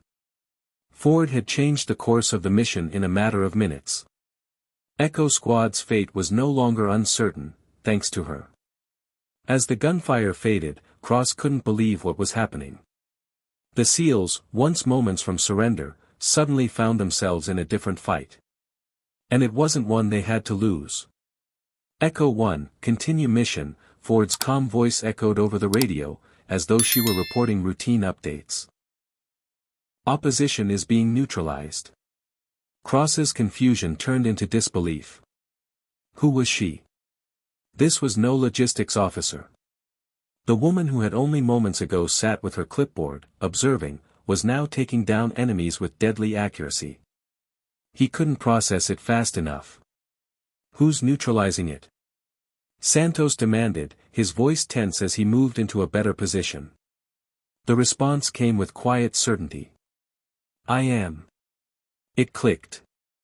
The woman who had been an observer, the one they all thought was unqualified for this mission, was the one pulling them from the jaws of death. It was surreal.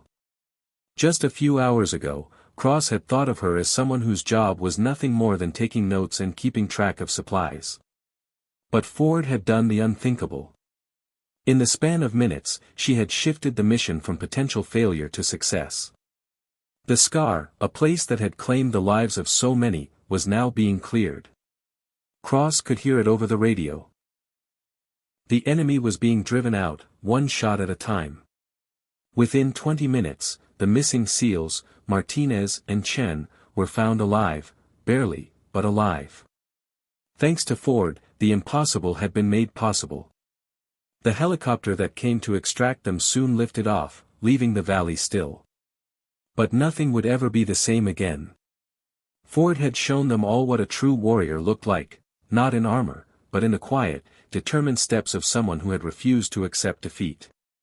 Life often teaches us that appearances can be deceiving. Just as a quiet, unassuming observer can turn the tide in a life-or-death situation, we too may find strength and resilience within ourselves when faced with adversity. The key lesson is that true courage isn't always loud or obvious, sometimes, it's the quiet determination that changes everything. In moments of uncertainty, it's the inner resolve, the willingness to act despite the odds, that defines who we truly are. If this message resonates with you, please like, subscribe, and ring the bell to support my channel for more inspiring stories. Imagine being judged by your appearance, only to shock everyone with a single sentence. What would you do? If this story caught your attention, leave a comment below and let us know where you're watching from. Don't forget to like, share, and subscribe to support the channel, so we can keep bringing you more incredible stories like this one. The tension in the room was palpable as the grand negotiations between the British and Sheikh Amir, a powerful billionaire, took a sharp turn. With a quick motion, Sheikh Amir slammed his hand on the table, his anger rising as he muttered a sharp insult in Arabic, his eyes glaring around the room. His words were like daggers, meant to cut through the fragile diplomacy in the air. No one in the room understood his words, but the sense of offense was clear. A palpable silence filled the space, broken only by the sudden sound of a waitress, Emily Matthews, quietly mopping nearby. Without a moment's hesitation, she lifted her head, her expression calm, and responded in flawless Arabic. The room froze. Sheikh Amir, mid-stride toward the door, halted. His eyes locked onto Emily, his expression shifting from fury to stunned disbelief. Who was this woman who had dared to step into his world and speak his language? As the room watched, Emily stood tall, her presence now commanding the attention of everyone present. Her simple uniform and unremarkable appearance suddenly seemed insignificant, her words carried weight, and they were not to be ignored. The balance of power had just shifted. The room was thick with tension as Sheikh Amir, still standing with his back to the group, paused mid-step toward the door. His face contorted in confusion as Emily Matthews, the waitress he had just insulted, spoke with an impeccable, unaccented Arabic that echoed through the room. Her words cut through the silence, effectively shifting the power dynamic in an instant. "Forgive them, Your Excellency," she said softly but with authority. "That is not what they meant. They intended to assure fair partnership." The simplicity and clarity of her words, spoken in perfect Arabic, stunned everyone. As Emily finished, her eyes met Sheikh Amir's gaze, and for a moment, the air seemed to stand still. His initial anger faded, replaced by a piercing curiosity. He turned slowly, narrowing his eyes, assessing her with a new intensity. "You speak my language?" he asked, his voice low, as though testing her sincerity. Emily nodded, the quiet confidence in her stance unshaken. "I lived in Oman for 8 years," she replied. The room fell into silence once again. The arrogance that had once filled the air now felt out of place. Simon, the smug British negotiator, stood frozen, his mouth slightly agape, his hand midair as he fumbled to grasp the significance of the moment. Emily wasn't just a waitress. She was someone who carried knowledge, experience, and a deep understanding of this world of power and influence, all hidden beneath a simple uniform. The unexpected had happened. Emily had not only diffused the situation, but she had also revealed the depths of her own story. And it was only just beginning. The tension in the room had changed. It wasn't just about the negotiations anymore, it had become a subtle power play, a shift that no one had anticipated. Sheikh Amir stood motionless, his gaze still locked on Emily Matthews. The rest of the room, still reeling from her flawless response, couldn't look away either. Then, Claire, a member of the British team, couldn't resist the temptation to belittle Emily. She leaned in, her voice sharp and laced with mockery. "Who let the cleaning lady in here?" she whispered loudly, her laughter ringing out. The room, sensing a potential rift, murmured with quiet amusement. But Emily's expression didn't change. She was not bothered. Instead, she turned toward Claire, her eyes unwavering. She spoke softly, yet clearly, in Arabic, "Intent matters." Claire's laughter faltered, her smile turning into a tight, uneasy line. She couldn't tell if she had been directly addressed or not, but the words hit their mark. The mood in the room shifted again.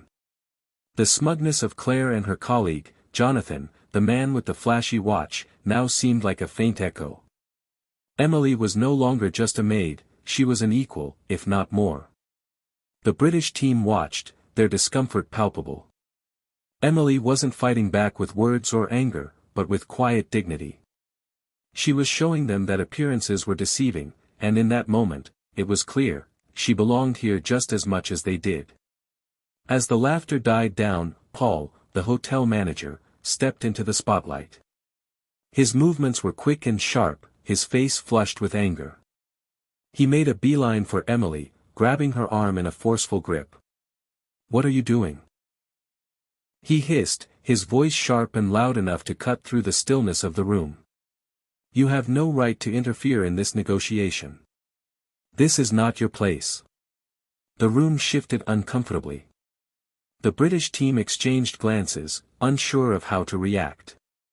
Some of them looked down, pretending not to notice the confrontation, while others nervously checked their phones. Sheikh Amir, his arms crossed, simply watched the unfolding scene with a silent intensity. Emily didn't pull away. She didn't argue. She remained calm, her face expressionless, a picture of composure. She didn't need to speak, her presence alone held weight. She simply nodded at Paul, acknowledging his words without a hint of fear or confrontation. Without another word, she turned and began walking towards the door, her steps slow and deliberate. The room seemed to hold its breath, unsure of what would happen next. As she reached the doorway, Zaid's assistant, a young man with a neatly trimmed beard and nervous eyes, stepped forward. "Leaving already?" he mocked, his voice laced with derision. "The room's not clean yet." Emily paused for a moment, her fingers resting lightly on the doorframe. She turned slightly to face him and spoke in Arabic, her voice measured but sharp. "Even cleanliness starts with respect."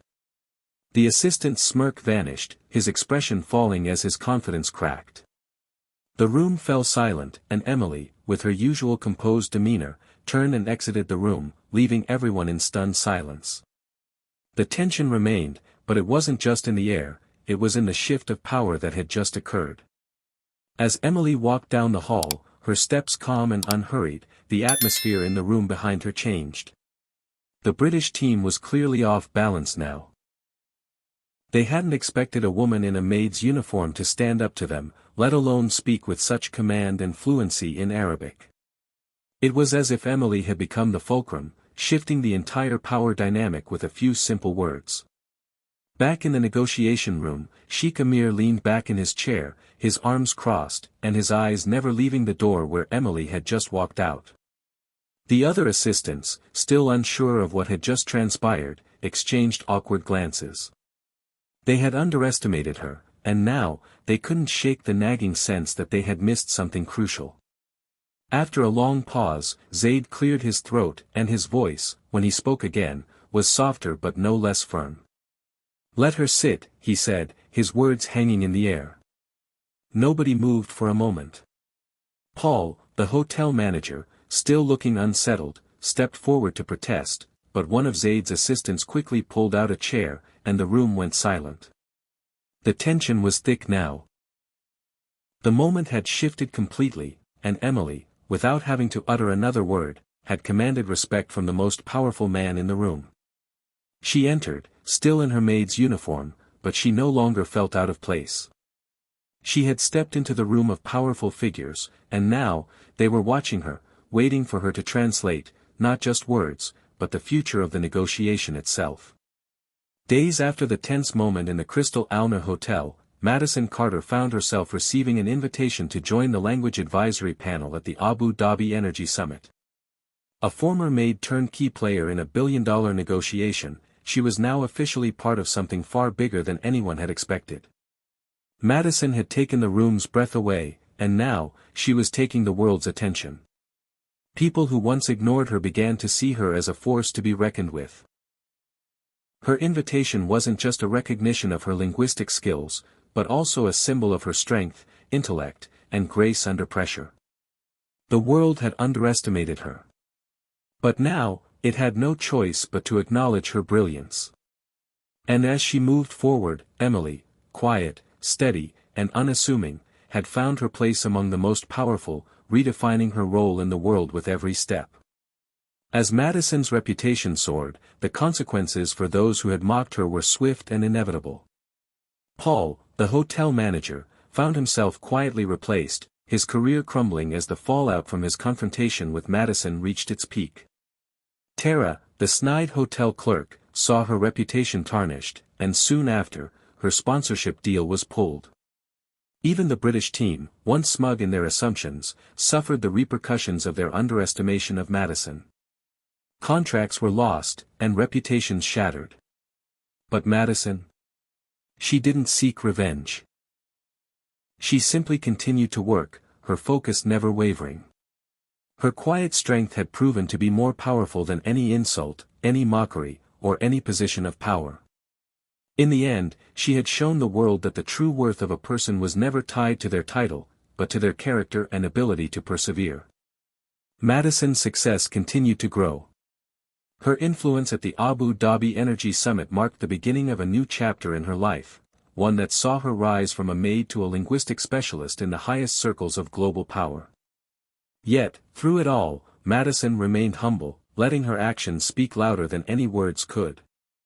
Back in the hotel, the staff began to treat her with respect, not because of her newfound title, but because of the quiet dignity she had always carried.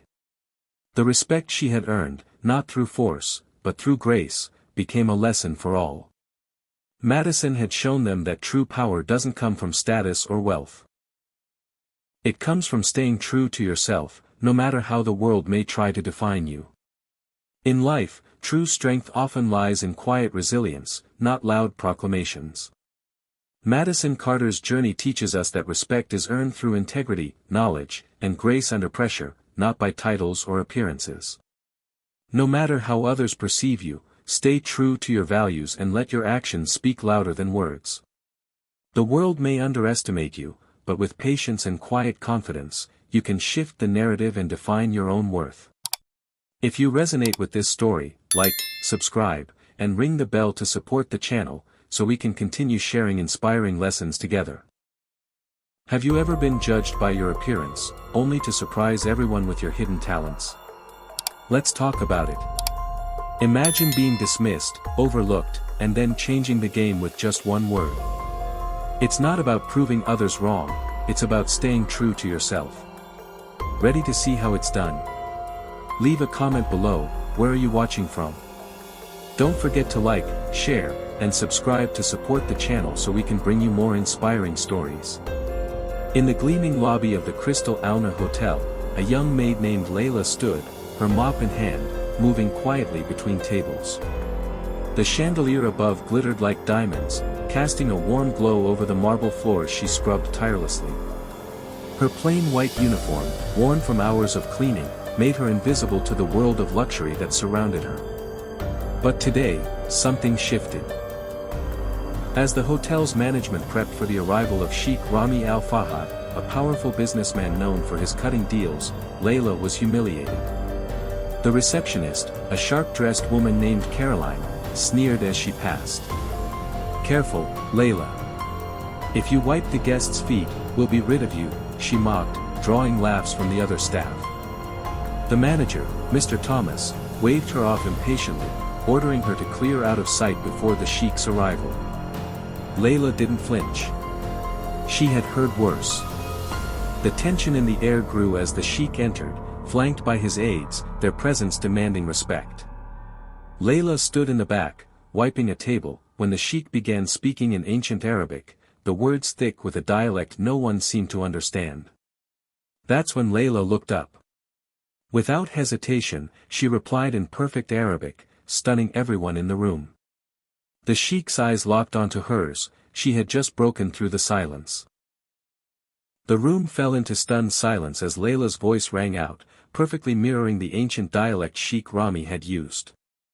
Her words weren't the typical formal Arabic spoken in everyday life, they were the intricacies of the Hadrami dialect, an ancient tongue with a rhythm only the most trained ears could recognize. The Sheikh froze mid-step, his gaze piercing through the room until it settled on Layla. "Where did you learn this?" he asked, his voice low, testing her. He wasn't used to anyone, especially someone in Layla's position, understanding such a rare and revered form of speech. Layla stood tall, despite the humble setting, her eyes steady and unflinching. "I lived in Oman for 8 years, she replied calmly, her words cutting through the tension. The room around her seemed to breathe again, but the shock lingered in the air. The receptionist, Caroline, who had made her earlier mockery, now shifted uneasily, her smile gone. The room's energy had completely changed. Layla, the maid they had so easily dismissed, had just proven her worth in the blink of an eye. As the Sheikh continued to study her, Layla felt the weight of every gaze on her. She didn't need to speak again. Her dignity, her knowledge, had already silenced them all. The Sheikh stood still for a moment longer, contemplating, before he nodded. Layla's past was about to become her future. And in that instant, everything shifted. Despite the shock reverberating in the room, the atmosphere was far from welcoming. The rich, important guests, people who'd spent their lives basking in wealth and power, couldn't mask their surprise, but their discomfort was palpable. Caroline, still smirking earlier, now found herself at a loss for words, her confident sneer fading into the background. The Sheikh, Sheikh Rami, hadn't softened his gaze. He leaned back in his chair, eyes never leaving Layla. His assistants, visibly uneasy, exchanged glances as they whispered, and the tension in the air grew thick. But Layla remained unfazed. She stood there, not just as the maid they thought her to be, but as someone whose worth could not be reduced by anyone's judgment. "She can't possibly understand anything beyond the mop she holds," whispered one of the aides, his voice dripping with disdain, but Layla ignored him. Her back was straight, her hands still by her side, her demeanor calm and controlled. Another assistant, younger, almost nervous, took a jab. "What's a maid even doing here, discussing business?" Layla turned toward him slowly. Her voice was soft, but it carried. "Respect comes before position," she said in flawless Arabic, glancing at the aide as she spoke. Her words cut deeper than any insult thrown her way. The room went silent. No one dared speak now. Layla didn't flinch. She wasn't here to prove her worth. She was here because she had to be. She had learned a long time ago that true power wasn't in the titles or wealth, it was in knowing when to stand your ground, no matter the storm around you. Layla's words echoed through the room, but before anyone could respond, Sheikh Rami stood up, his imposing presence quieting the space. He studied Layla with a mixture of curiosity and intrigue. His sharp eyes flicked between her calm expression and the nervous, smirking aides who had mocked her. The silence hung heavy, like a moment suspended in time. Then, with a slow, deliberate motion, the sheik spoke, his voice cutting through the tension. "You speak my language, but your accent, it's perfect. Where did you learn it?" His question wasn't dismissive. It was genuine, as though Layla's response might reveal something far deeper than what they had assumed about her. The room held its breath. Layla met his gaze, her expression steady, her voice unwavering. "I lived in Oman for 8 years," she replied in perfect Hadrami Arabic, a dialect so ancient that few outside of the region would dare attempt it. The room froze. Even the staff who had once mocked her couldn't hold back their astonishment. Sheikh Rami leaned forward, his interest piqued. The aides looked at each other, some uneasy, others in disbelief. This woman, this maid, was no ordinary worker. She had something far more powerful than the illusory status they carried with their designer clothes and high positions.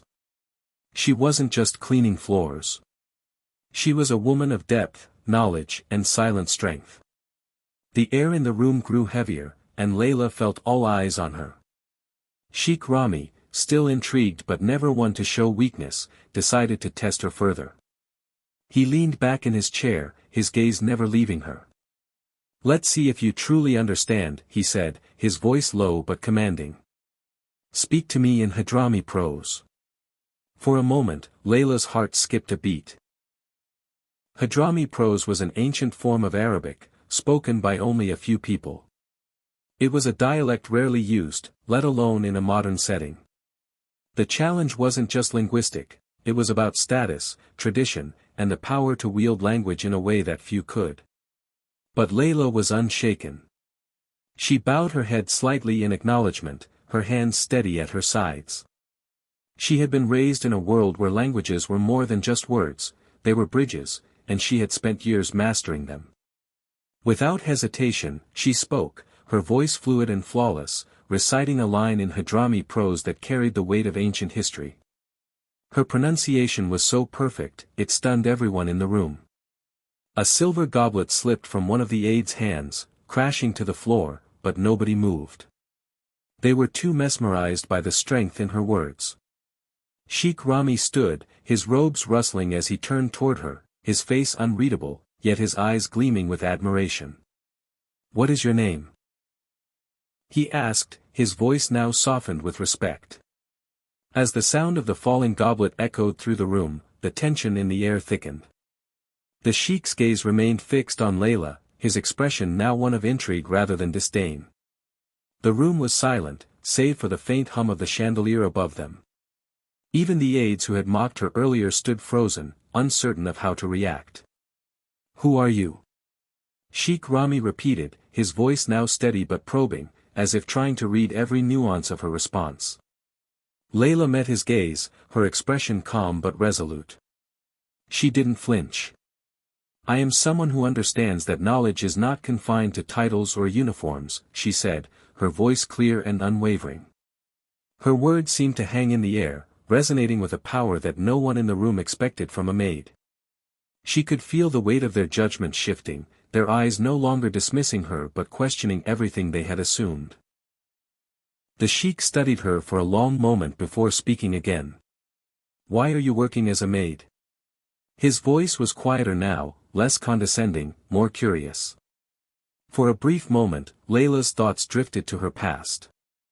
She remembered the halls of her family's estate, her mother's wisdom, and the tragic loss of her brother. But she didn't speak of it, this moment was not for explanations, but for action. "I left," she said simply, her voice tinged with sadness. I needed to live a life where my actions spoke louder than my name. The sheik nodded slowly, clearly impressed by her honesty and strength. There was a moment of quiet reflection in the room, the air heavy with unspoken understanding. The room remained still, the tension palpable as Sheikh Rami's eyes narrowed, searching Layla's face for any sign of hesitation. His aides, once confident in their superiority, now shifted uneasily under his gaze. They had witnessed a side of her they hadn't known existed, but they weren't ready to back down. A junior aide, his face flushed with ambition and arrogance, could no longer keep quiet. "This is ridiculous," he burst out, his voice ringing across the room. "She's a maid, not a diplomat. You can't seriously trust her with sensitive matters. She's probably making this all up." Layla's fingers curled around the rag in her hand, but she didn't flinch. She stood tall, her back straight, her eyes steady. The room fell into an expectant silence, waiting for her to react. But Layla said nothing, her silence alone was enough to shift the atmosphere. She calmly placed the rag down on the table, the soft sound of it settling into the room as if it were the beginning of something far more significant than any argument. "You think a few words will make you a scholar," the young aide sneered, stepping forward. "Prove it. Respond in Bedouin Arabic." The challenge hung in the air, the room leaning forward in anticipation. Layla didn't blink. She took a deep breath, her eyes locking with his. Then, without a hint of hesitation, she opened her mouth. A haunting, traditional folk song of the Bedouin tribes flowed from her lips, the words crisp and flawless. Her voice was both soft and commanding, the notes weaving a tapestry of sound that left the entire room stunned. The young aide's expression faltered as he stepped back, his face draining of color. "Impossible," he muttered, the words barely escaping his lips. "Only someone from the Al-Harif tribe could know that." Layla's gaze didn't waver as she turned to the room. "I lived with them for 2 years," she replied softly, her voice carrying the weight of untold stories. The young aide looked defeated, the truth of her words sinking in like a stone in still water. The room was now completely silent, as though the world had shifted under their feet. The atmosphere in the room was thick with silence as Layla's words echoed in the air. The young aide, his face pale, took another step back, as though the truth of her statement had physically pushed him. The other aides exchanged uncomfortable glances, their arrogance suddenly nowhere to be found. Sheikh Rami, however, remained unfazed. His gaze was still fixed on Layla, his curiosity piqued by the quiet confidence she exuded. One of the hotel staff, a chef who had been silently observing the scene from the kitchen door, took a cautious step forward.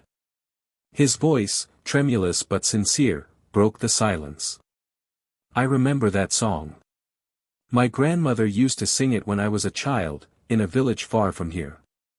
His hands shook as he approached Layla. "How do you know it?" he asked, the weight of his words heavy in the air.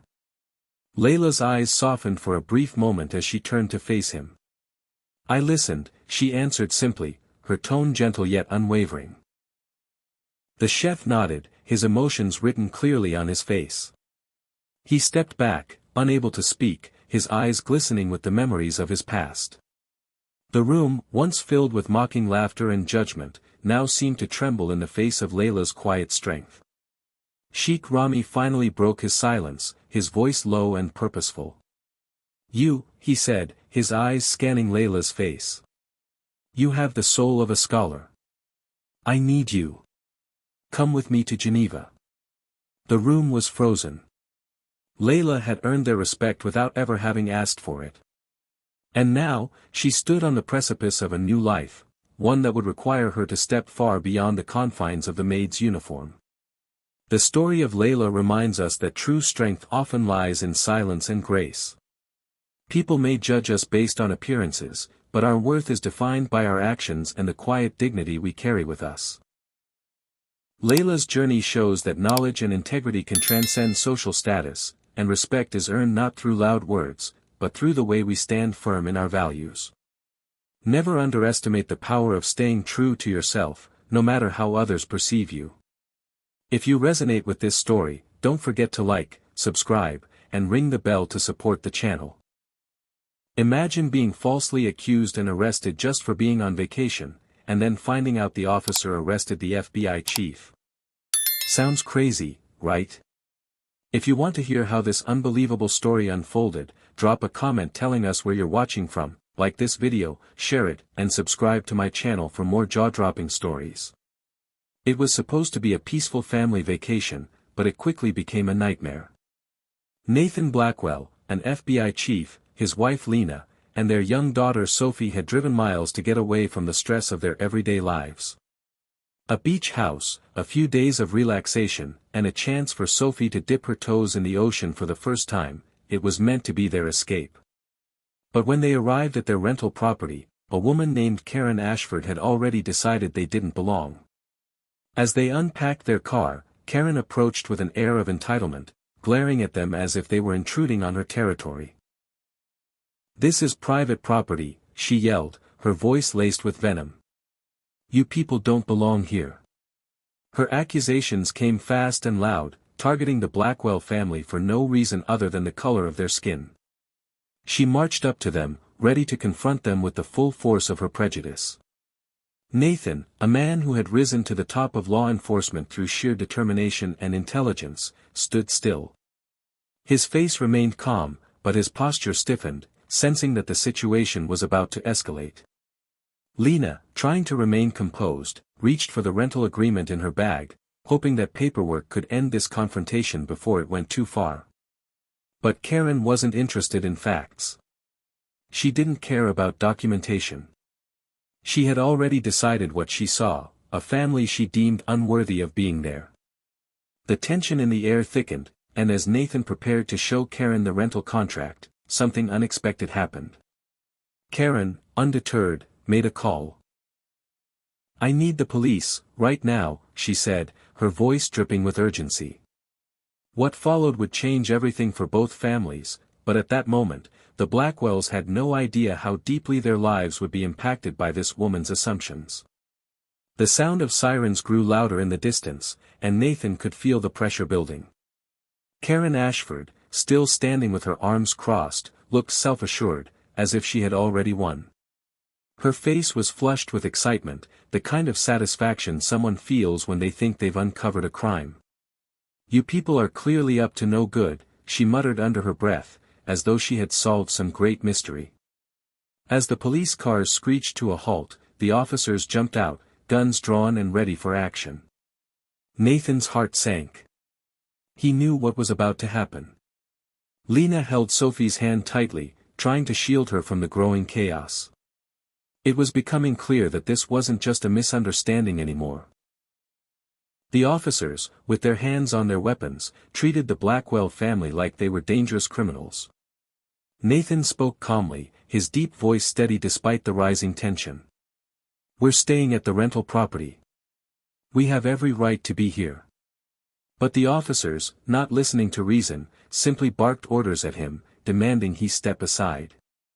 They were so convinced they were in the right, their bias clouding their judgment entirely. The fact that Nathan had been placed in handcuffs made the situation all the more surreal. At that moment, Lena knew they had to de-escalate this quickly. She tried to reason with the officers, but Karen was too determined to see her assumptions become reality. With every word, the police grew more hostile, and the situation, which had already become tense, seemed poised to explode into something far worse. Unbeknownst to everyone present, help was on the way, but it wouldn't come from the police. The Blackwell family's fate took a dramatic turn when 3 sleek black SUVs with tinted windows screeched to a halt on the beach. Lena felt a flicker of hope as she looked at the vehicles, not understanding what they were or who could be inside. The officers, still holding Nathan in handcuffs, seemed to freeze at the sight of the federal vehicles. The doors of the SUVs swung open, and out stepped men and women in sharp black suits, walking with the unmistakable confidence of those who had authority. They wore dark sunglasses and carried badges that gleamed in the sunlight. The officers on the scene, who had been so certain of their actions moments ago, suddenly looked like amateurs.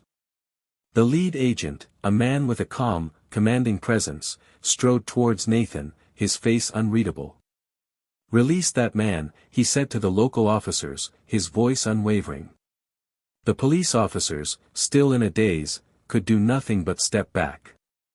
They had no idea who they were dealing with. "This is FBI business," the agent added, turning to Karen, whose face was now filled with shock and confusion. Nathan, still in handcuffs but standing tall, slowly turned toward the lead officer. His voice rang out with a quiet authority that made everyone pause. "You just made the biggest mistake of your lives." The atmosphere shifted instantly. The crowd, the officers, even Karen, were stunned into silence. They had no idea that the man they had just treated as a criminal was one of the highest-ranking officials in the FBI, tasked with protecting national security. Everything had just changed. The silence that followed Nathan's words was deafening. Karen Ashford, who had been so confident in her accusations, now stood frozen, her eyes wide in disbelief. The officers, once so quick to act, now found themselves caught in a web of mistakes they could not undo. As Agent Thornwood, the lead FBI agent, revealed Nathan's identity as the FBI chief of counterterrorism, the weight of the situation sank in for everyone involved. The realization that they had just tried to arrest one of the most powerful men in federal law enforcement left the local police officers stunned, their confidence evaporating in an instant. The shock didn't end there. Agent Thornwood, sensing the gravity of the situation, spoke up. "We've been monitoring Ms. Ashford's properties for some time," he said, as everyone turned their attention to Karen. The crowd, which had been watching the confrontation unfold, now murmured in disbelief as they learned the truth. Karen, who had been so eager to accuse an innocent family, was now the focus of a federal investigation. "Your vacation rental properties have been linked to a money laundering operation," Thornwood continued, his words delivering a crushing blow to Karen's credibility. "And your racial discrimination has been well documented." Karen, who had been brimming with self-righteousness just moments ago, now looked like a woman whose entire world was crumbling. The federal agents had exposed her for the racist, dishonest person she was. Her life was about to change forever. Meanwhile, Nathan, still in handcuffs but calm as ever, looked at the officers and spoke with a quiet authority that was impossible to ignore. "This is exactly why I do what I do." He had spent his career fighting for justice, and now he was witnessing it firsthand. His family had been victimized, but in the end, it was Karen who would face the consequences for her actions. The tables had turned completely. The Blackwell family, once targeted by discrimination, had emerged victorious in a way no one could have predicted. The shift in power was palpable as Agent Thornwood laid out the facts. The police officers, once so sure of their actions, were now completely out of their depth. Murphy, the lead officer, who had been aggressive and dismissive just moments ago, stood frozen as he realized the mistake he had made. His face drained of color as Thornwood spoke. "These officers," Thornwood said, pointing to Murphy and his partner Stevens, "have a long history of racial profiling." The crowd, who had been watching the confrontation with growing unease, now gasped in shock. "This is the kind of behavior we've been monitoring for months," Thornwood continued, making it clear that the systemic issue went far beyond this one incident. Murphy, still in denial, tried to play it off with arrogance, but it was clear to everyone present that his career was over. Meanwhile, Karen Ashford, who had orchestrated this entire disaster, was now facing the full brunt of the consequences. "Your properties are being investigated for money laundering," Thornwood added, his words striking Karen like a thunderbolt. "And your discriminatory actions are being documented as part of an ongoing civil rights case." Karen's face turned pale as the weight of the situation sank in. She had gone from being the so-called victim of this encounter to the center of a federal investigation that could destroy her life. The officers who had once backed her now stood awkwardly, unsure of how to proceed, knowing their involvement in this debacle would cost them dearly. In that moment, Nathan Blackwell, though still handcuffed, stood tall. He had just witnessed justice being served, not only for his family but for countless others who had faced similar injustice. "This is what happens when truth catches up with lies," he said, his voice steady. It was a fitting end to a day that had begun with racial prejudice but would end with consequences for those who had wronged them. As the situation unfolded, Nathan Blackwell began to realize the true magnitude of what had just transpired. The federal agents surrounding him were now in full control, and Murphy, the officer who had caused all this chaos, was nervously fumbling with his keys as he worked to undo his own mistake. Stevens, the younger officer, could only watch with growing discomfort as the reality of their error became clearer by the second. The most shocking revelation, however, came when Agent Thornwood made a stunning announcement. "Ms. Ashford has been under federal surveillance for months," he said, as Karen's face twisted in panic. "Her properties are part of an ongoing investigation into money laundering." The truth, so long buried, was now exposed. Karen, once so sure of herself, was now the focus of a federal probe that would unravel her life. She had accused the Blackwell family of being criminals, but in reality, it was she who had been running a criminal operation. Nathan, still in handcuffs but with the calm authority of someone who had fought for justice his whole career, turned to the officers. "You just proved why I spend my life working for civil rights," he said. His words were powerful, a quiet reminder of the work that still lay ahead. The officers, stunned and ashamed, could only watch as the tables were turned completely. The Blackwell family, victims of racial profiling and prejudice, had been vindicated, but it was Karen and the officers who now faced a reckoning. And as the federal agents moved to arrest Karen, the Blackwell family stood together, knowing that they had triumphed over injustice, but also aware that this was just one small victory in the ongoing fight for equality and fairness in America. The fight for justice is far from over, Nathan thought, but today, for his family, justice had finally been served. This story serves as a powerful reminder that assumptions and prejudice can cloud judgment and lead to serious consequences. It teaches us that standing up for what is right, even in the face of injustice, can change the course of events. The truth always has a way of coming to light, and when we refuse to tolerate discrimination, we not only protect ourselves but also pave the way for a more just society. If this message resonated with you, don't forget to like, subscribe, and hit the bell to support my channel for more meaningful stories.